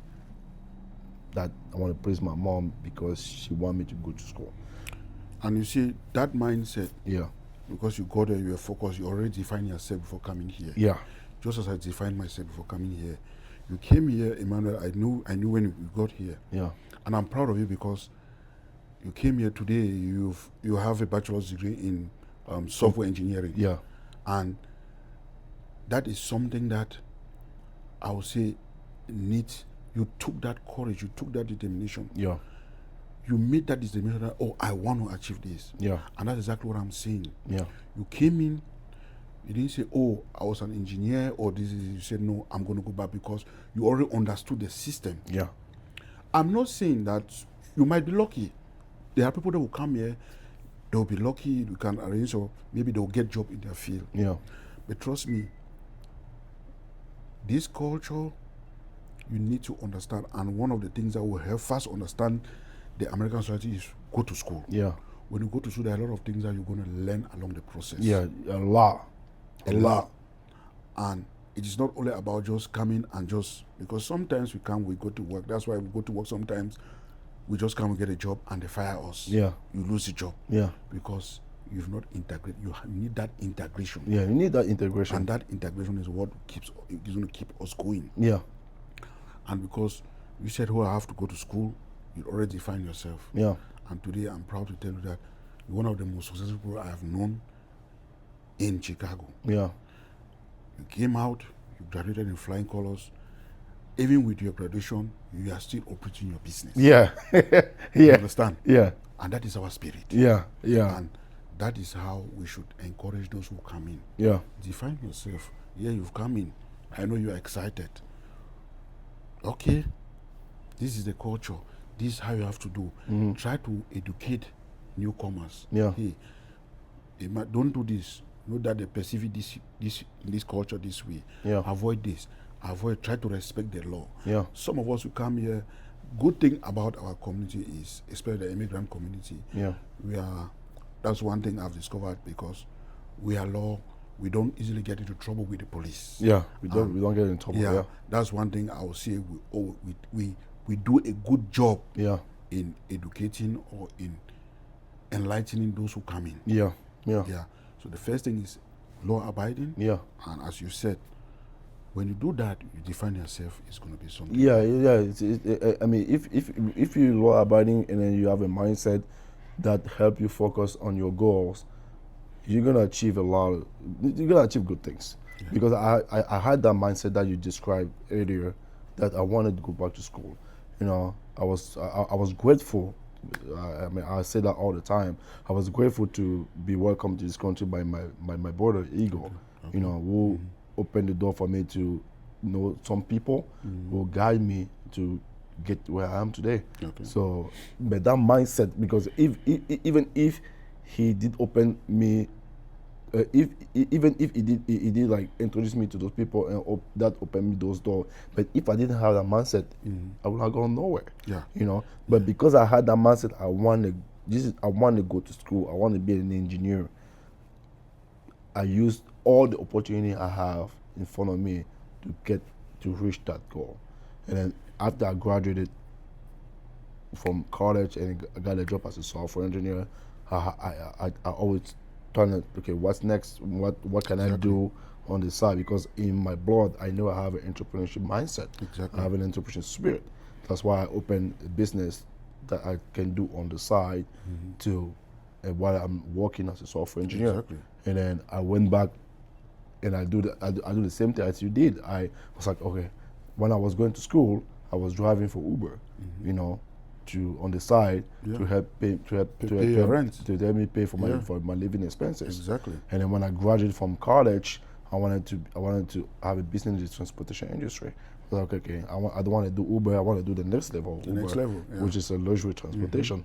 And I went back to get my chauffeur license. Exactly. Which when I'm not working, You are doing thrive. Exactly. So that when I have people working on the side Yeah. with my vehicles, I know what they experience on the field. Yeah. You know. Again, as you said, it is not only about. It doesn't mean that everybody must go to school. Yes. Yeah. Whether you are whatever field, whatever you are doing, whether you're doing driving, Yeah. as you said, how can I improve my skill in the driving field? Exactly. How can I take myself to the next level? Yes. Yes. If you are in the hotel, how can I put myself from maybe where I'm working to be at the top? Yes. And if there are things that you need to do, Yeah. see how you can grab those things. See how you can empower yourself with those certificates. See how you can empower yourself to get to the top. Exactly. Yeah. And thank God, as I said, this country, no matter what the difficulties that we find ourselves in, is one of the best in the world. That entrepreneur doesn't look at, employers doesn't look at your skin color. Look at what can you offer. Yeah. What can you bring to the table? Yeah. What can you bring to the table? What can you make my business to go to the next level? Yeah. What are you capable of? Once you have that skill, and that spirit, that mindset, that hey, sir, if you put me in this position, I'm going to give you this, and when you produce the result, yeah, they don't care whether you are an African or this, or what kind of degree you even have. They're going to leave you at that level. Here you see experience. Yes.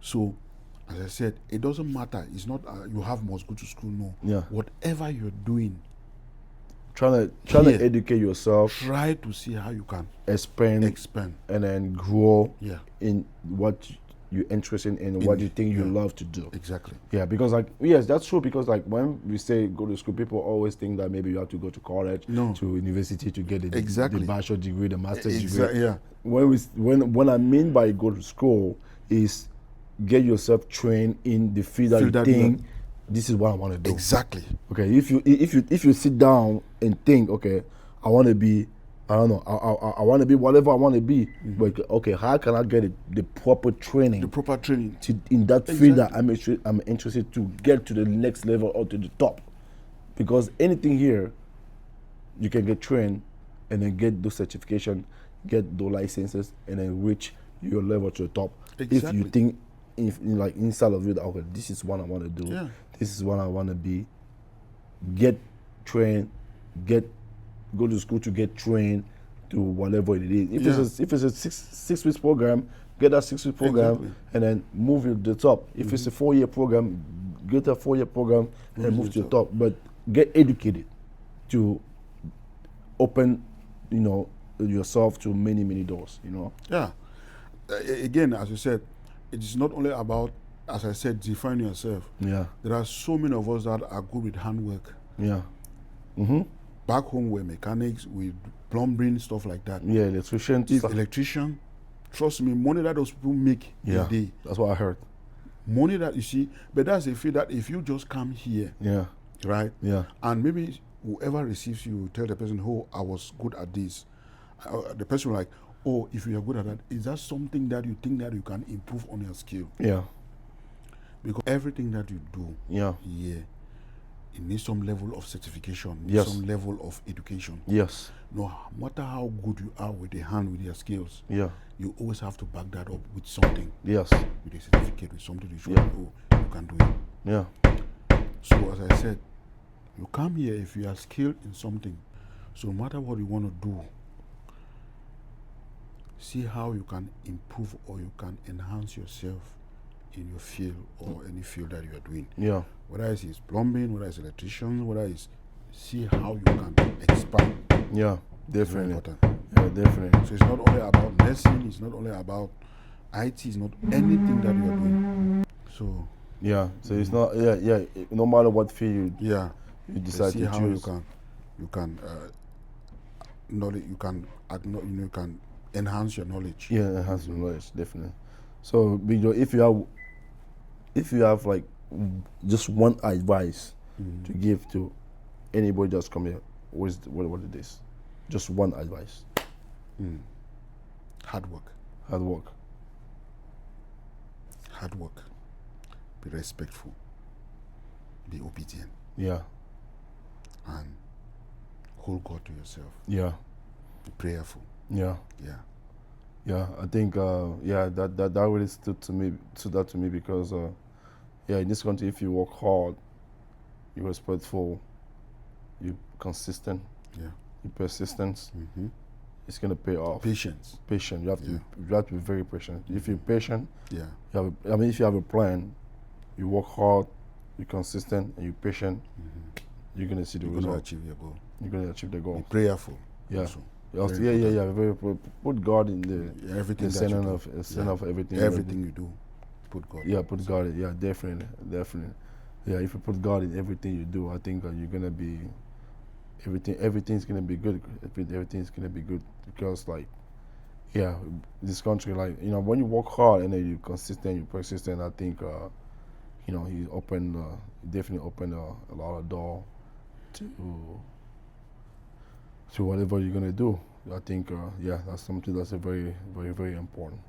So thank you very much, Big Joe. So what's next with AWA Medical Staffing? Do you think it's gonna? What's the vision for the next 5 years? I think I hope Yeah. and I'm praying that we expand this business.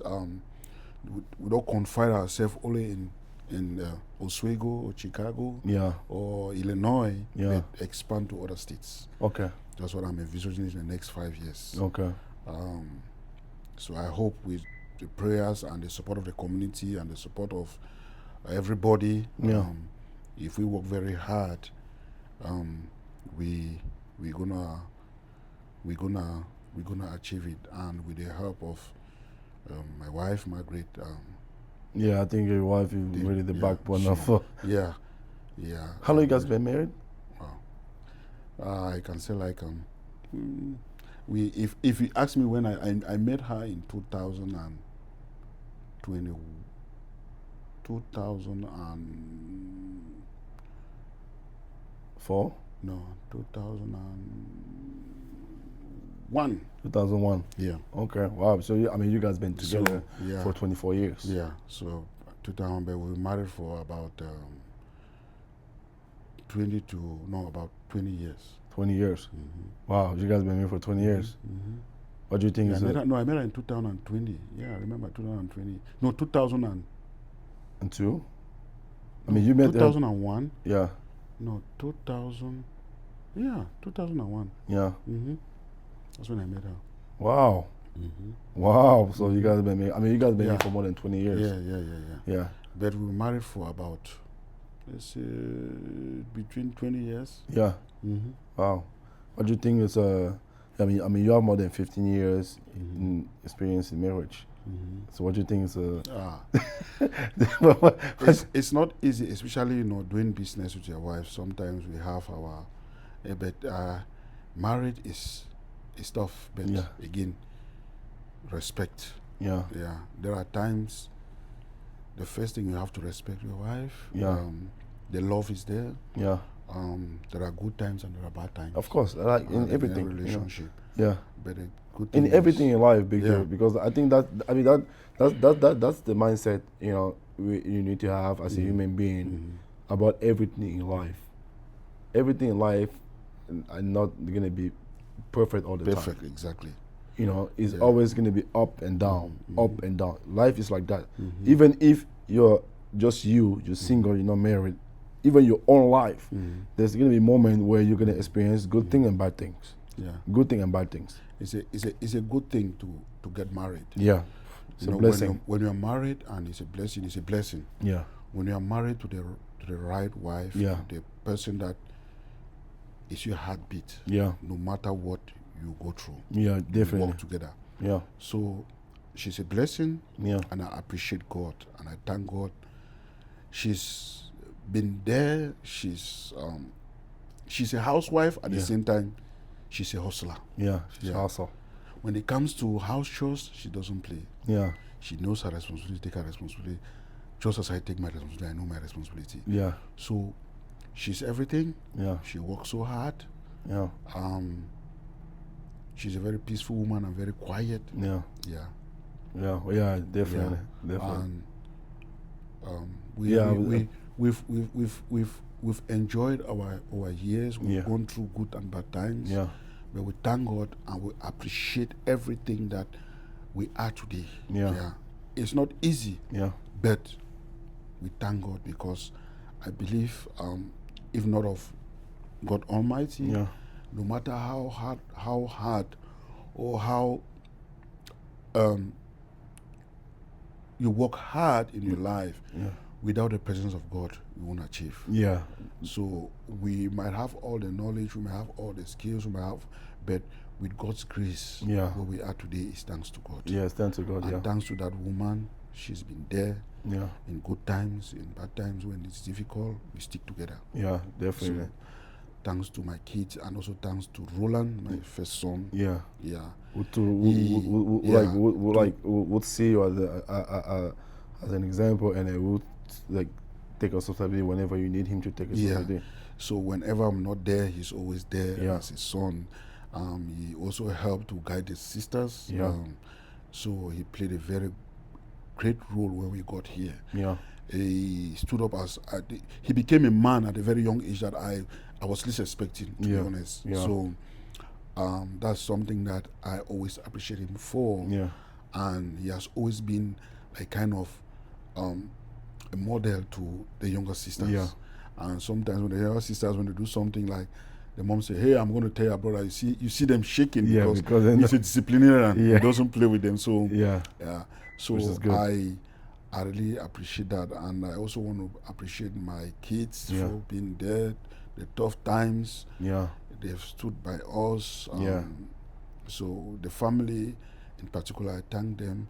I want to thank my brother, my cousin Glory, for at least for the time, and I'll tell you, he's one of my best cousins in the world. Yeah. And it's somebody that if I say, "Hey, Glo, hey, this my leg is paining me," he will say, "Oh, what do we need to rub?" So that I was not going to pain you anymore. Yeah. So I want to thank him. It's a blessing. I want to thank also there's one person in this community that I always appreciate, Mr. Patrick Tazi. Yeah. That's somebody that, to be honest, faith brought us together. Yeah. And he has always been there in trying moments. He was there for us, and luckily for me, I just met him. I met him through my cousin. Yeah. As I said, and when I came, my cousin was doing. He does this container business. Yeah. So at one point, I had to go and help him to load. No, when he just come, say, "Let's go load the container," and then he said, "Hey, that's your Anglophone brother." Yeah. I'm like, he says his name is Mr. Patrick. I'm like, "Hey." We discussed, and I'm like, "Oh, boy, you just came." And say, "Yeah." I say, "How is Cameroon?" Because of discussion, I'm like, "Where are you from?" He says, "From Le BLM." I said, "My wife is from Le BLM." Yeah. He said, "What?" You remember, he left work that morning. He came and dropped. He said, "No, I'm going to wait you." We loaded that container to the end. Yeah. He drove me. We came home. He met my wife, and that's how both families today we are like this. Yeah. Yeah. Oh. So, special thanks to there's so much that he did. Encouraged through our process of education. Yeah. He helped a lot, so I always appreciate him for that. Yeah. I want to appreciate my family also back home. Yeah. They encourage my sisters, my brothers. They've always been there to support me. Especially my sister in the UK, my younger sister Winifred, Elizabeth. So my brothers, Ninjo Paul, I will not even say, because through him, my secondary school and high school, my elder brother Braniko, who is today in the compound. So my elder sister in Douala. So the love of the family, everything, we have that togetherness. Yeah. So I've always received love from the family, love from, the community, and love from friends. Yeah. So with that, I will say I will really appreciate God. Yeah. Even love from our staff. Exactly. Them coming to work with us is something that you should be grateful. Exactly. Yeah. There's three things I wanted to touch base really quick before we close here. First, it's like, I think there's also another business that you do is like juice from Cameroon.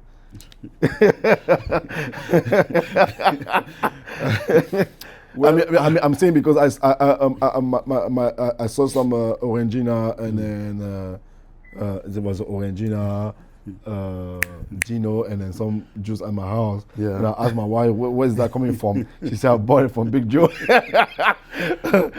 So, I mean, do you supply like juice from Cameroon? Yeah, as I said, I always try to make sure that everywhere I can play hands. Yeah, of course. So I think that's the need. I mean, Yeah. it's a need that as a Cameroonian or as an African, we sometimes need here. Even because whenever I go to like an African store, if I can pick a pamplemousse or something, I also pick. Yeah. Yeah. I think, as you said, I didn't want to mention because it's something that I just started. You just started. Experience. Okay, your first. So, okay. One thing that I would say is I have a friend in Cameroon that called me and said, hey, this business. So I'm like, we're discussing. Okay. So I'm like, okay, this business. And I remember when I go to African stores to buy, I'll see pamplemousse or general kind of stuff. Yeah. So, as I said, my mindset has always been business. Somebody was always thinking of business. Yeah. And when I see something that I think that, hey, I can bring back to the community, I'm like, okay, let me see. Let's try. Let give it a try. Yeah.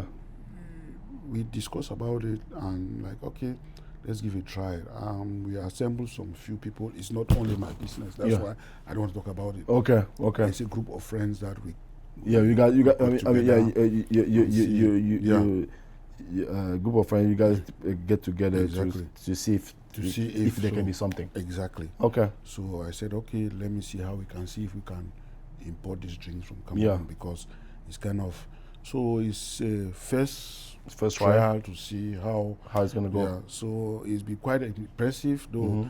With, something as a first trial, it wasn't that easy. Of course. Difficulties. Yeah, of course. It's always like that when you start something new. So you're gonna experience. Yeah. I mean, so you're still learning.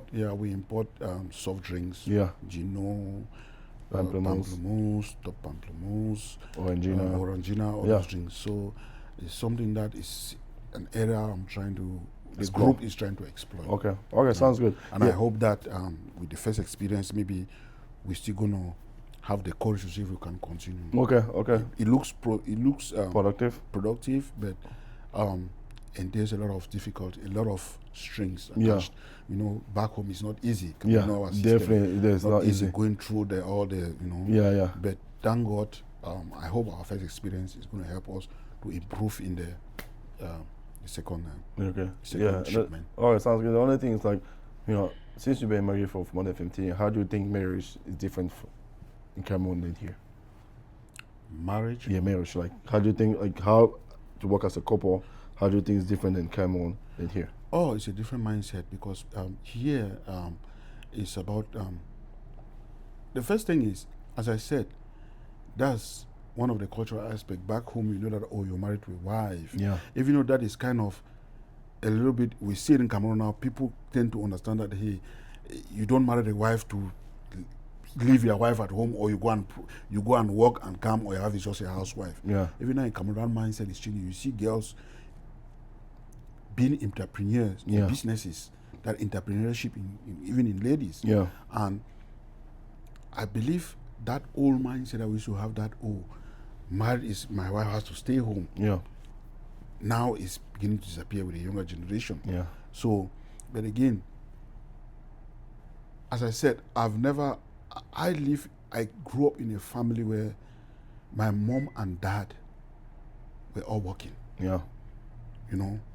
And I grew up working with my mom and working with my dad.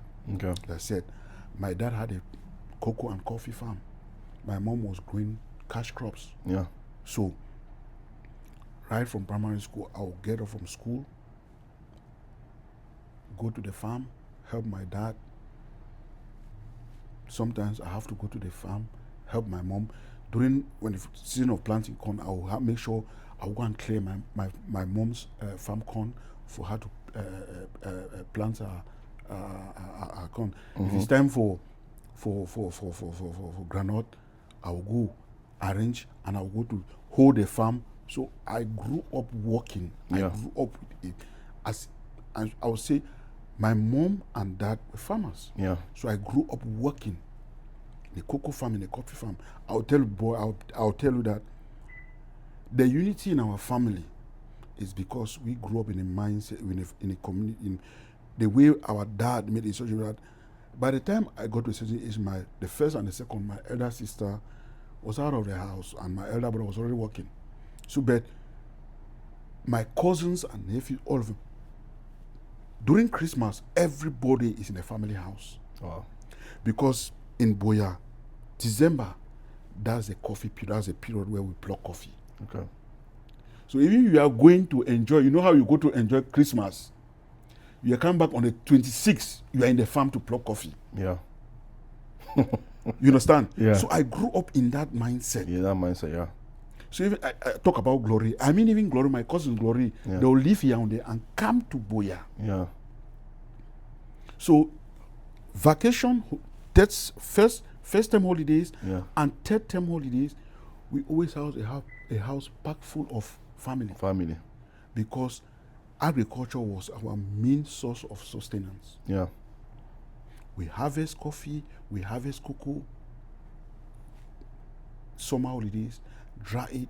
That's what our parents would use to send us to school. Yeah. And our parents, they weren't educated, but they knew the importance of education. Yeah, they need about that They education. sent us to good schools. My sisters went to Okoyong, my brother Bishop Rugan, mission schools. Yeah. Good school. Money coming out from farming. Farming. Yeah. Maybe So even though they are not there today, but that's something that we are proud you to guys, see. you guys are proud They knew the taking the importance pride of education, education. and they gave us the best. The best, yeah. So Yeah, maybe a better question I should ask, like, how do you succeed here in this country as an African couple? well, first, again, here as an African couple is, as I said, understanding. Yeah. You work out your schedule. Yeah. It's not about you are the wife, you have to do this. Yeah. When I get home from work, it's like our availability. Yeah. Don't forget, my wife is a nurse practitioner. Yeah. Yeah, she's not now only a nurse, but she's a nurse. Oh, she's a nurse practitioner now. Yeah. I'll have to So talk sometimes, to her. I have to talk to her. so sometimes, hey, what's your schedule? Are you at work? No. But as I said, she's a nurse practitioner. She'll still come. I'll run the business. When I need her to come in, she'll come in. You know, Yeah. she manages the finance. So she runs the home. She's here, and she also does her normal job. Yeah. So again, you know about the normal stuff. You have Yeah. to pick the kids. You have to Of feed course. the kids. You Yeah, know. you have So to pick the kid to school. You have to get home, Exactly. make sure they maybe they Make eat. sure that they eat or stuff like Yeah, that. yeah. So the good thing is, when she's free, she'll prepare food, put in the fridge. When I'm there, when I come in, You just are you in the house? I'll see how arrange something for the kids to eat Exactly. from the fridge. yeah. If she's there, probably sometime before she leaves, she will have prepared and just leave it on this. Then they will come, we'll eat. You eat, yeah. If I come, luckily she's hardworking. As I said, she's always hardworking. Yeah. There will never be a day that I will lack food in my house. Even if she doesn't cook, I know that I can go to the fridge Yeah, and I'll remove something. and then and warm warm in the something. microwave, warm it for them to eat. Yeah, If it's about picking them to the activities, yeah, I'll pick them, drop them. If I'm space, I have to create time during office hours, I'll go off. If I'm busy, maybe I'm doing transportation somewhere, I'll call her, hey, what time you leave work? yeah. Make It's sure. about So it's we- about team. We schedule ourselves around our kids at this Yeah. moment. Yeah, So, as of our choice, as I said, if I go home, if the room, if I see that things are not properly arranged and she's Yeah. not there, I arrange it. of course. She sees that I'm not there, she arranges it. Of course. So it's all communication and understanding. Yeah, it's communication. It's not about I'm the male, you're Yeah. the female. You have to do everything. Yeah, yeah, exactly. It's not about. I mean, But again, she still understands her female role. She still plays her female. Yeah. She makes sure that there's food for us. There's food. course. She'll make Yeah. sure that she goes. If for me to warm meat, I'll make sure that they have the food. yeah, yeah, But she doesn't fail in that aspect. She's still good in her. yeah. kitchen I mean, yeah. I mean, it's you guys she working as a mixes- team. She understands the culture, Yeah, and she understands that even though we are here, she still need to, yeah. But we work as a team. Exactly. Work as a team. That's the main takeaway. We work as a team. We understand each other. We Yeah. communicate, Yeah. and then we have a plan. We have a schedule, and then we complete each other Exactly. to raise the kid, which is the main priority. Yeah, exactly. So yeah, I mean, since I didn't know that she's a nurse practitioner already, which is that's really Yeah. good. I think maybe if I can say something, maybe the next thing that you can do is maybe in a couple of years open a hospital. Because I mean, Never say never. yeah, because she's We always want to expand. yeah, So if we have the opportunity, we will do it. yeah. Because I think I saw a video of a Nigerian woman Mm-hmm. based in Texas who was a nurse practitioner. working as a nurse practitioner in California, but because of COVID, she moved to Texas. She works like nurse practitioner for like more than 5 years, and decided to open her own practice. I believe that is something she's thinking about. Yeah. But even though she hasn't, but I know that's her passion. Yeah. And I think it's a passion that even if she doesn't do it here, she's thinking of maybe one day she's going to do it. That's something she can bring in her community back home. Exactly. That's so what I'm saying. she's thinking that if she doesn't do it in the United States, That's back home. That's a long-term plan that she's thinking exactly. that, okay, maybe it's something I can take back to Cameroon. Yeah, exactly. Tell Cameroon, Because she's a nurse practitioner. Maybe that's something. Yeah. I cannot say for sure. But Yeah. Again, I mean, she has always dreamt of becoming a doctor. Her objective was like, but again, she's happy she's in the medical field. Yeah. Which is the first thing. She's trying as much as possible to improve herself each day. Yeah. And I know deep in her mind, as you said, hospital is one of the things that she's thinking maybe in the future. Yeah. And if that's the direction she wants to go, I'm going to support her. Yeah, which is very important, which is good, because there's a need. There's very need, especially back home. In the long term, I think there's always need. The last thing, Big Joe, what do you think we can do as a community to, to support each other, especially newcoming and stuff like that? Because I think we have a big community, Cameroonian, African here. I think we're already doing a good job, to get together with ONCAM, with other community based on the tribe and stuff like that. But that's good. That's good because it helps, welcome new people based on where they're coming from, the village. But I don't know. Do you think we can do something different, or we can add something as a community to like welcome, to make sure that newcoming get integrated very well?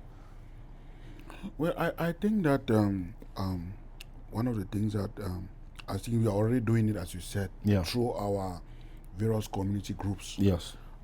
That's one thing about that we are coming together. Yeah. We have so many community activities that if you have somebody that arrives new in this community or in this, that we can integrate, or you can tell them, hey, you need to, because again, knowledge, you can't sit at one spot and you have to get the knowledge. Yeah. When you go out there, you meet people, you talk to people, you learn. Yeah. So it's to go out, integrate yourself with your community. Yeah. Not only limit yourself in your community, go. We have so many activities going on, councils, meetings, stuff like that. Yeah. There are so many of us who've never attended maybe even council session in the community where you live. So those things, it helps you expand your knowledge. Yeah. So I think the best form of integration is go out, talk to people, meet people, have a conversation. Yeah. And when they tell you, hey, you see this person, hey, like for example, if somebody comes to me, hey, I heard that, you are in the healthcare field, or you provide opportunity for people that are interested in healthcare to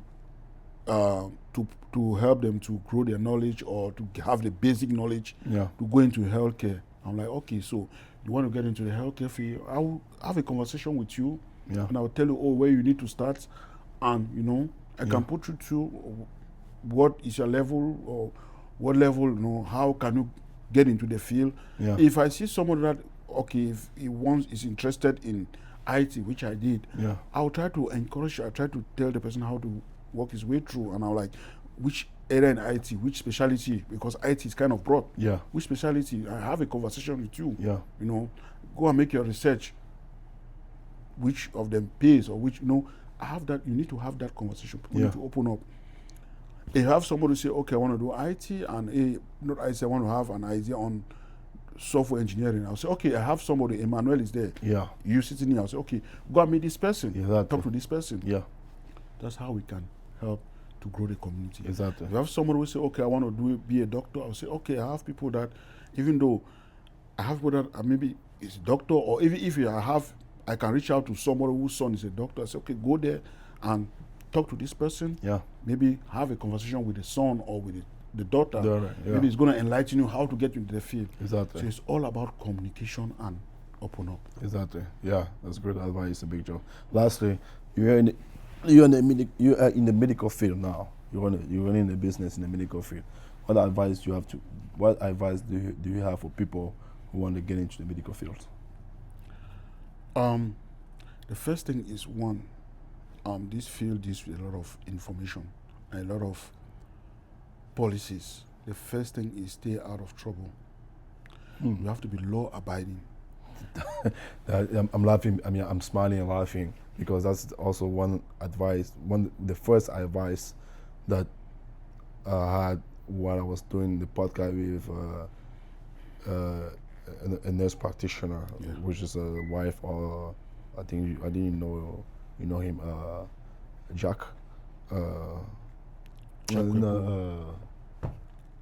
Charles. Charles. Yeah, Okay, yeah, I know Charles. yeah. His wife is nurse practitioner. Okay. That's also the first advice she gave. Yeah. Stay out of trouble. Yeah. Stay out of trouble. Because it's one of the field where before you even go to take your board exams, Yeah. they have to run your and I mean background check. I don't mean the soft one. They run the hot background check from the day you got into this country. Yeah, the deep. There are people that I know that because they want, like, after their completion Yeah. in the nursing field, Yeah. that they came through this, as you said. Yeah, they got into some maybe really sort came of trouble. through, yeah. They have to go, and just because you were arrested at the border, Yeah. it shows on the system. You have to go and clarify that to make sure that that arrest, that anything that concerns arrest, whether it is legal or it has to show. So you have to go and justify that arrest. Yeah. So if even they hold you at the border, the system will say that you were held at the border For something. Yeah, you have to justify when you were Why? held at the border. Yeah. So stay out of trouble, because it is a field where you have a lot going on. Yeah. You hear in the medical field people abusing elderly people, sexual harassment, stuff like that. You have to be well composed. Yeah, have to be very clean. You have to make sure that, as I said, law abiding. Yeah. That's the first thing. Yeah. Second, hard work. Yeah. You need to focus. It's a field that don't just go in because you think that there's money there. You have to have the passion. Yeah, you need to The love it. passion to take care of somebody. Yeah. Because there are so many people that are in the field, but because they don't have that passion, Yeah. they find themselves wanting.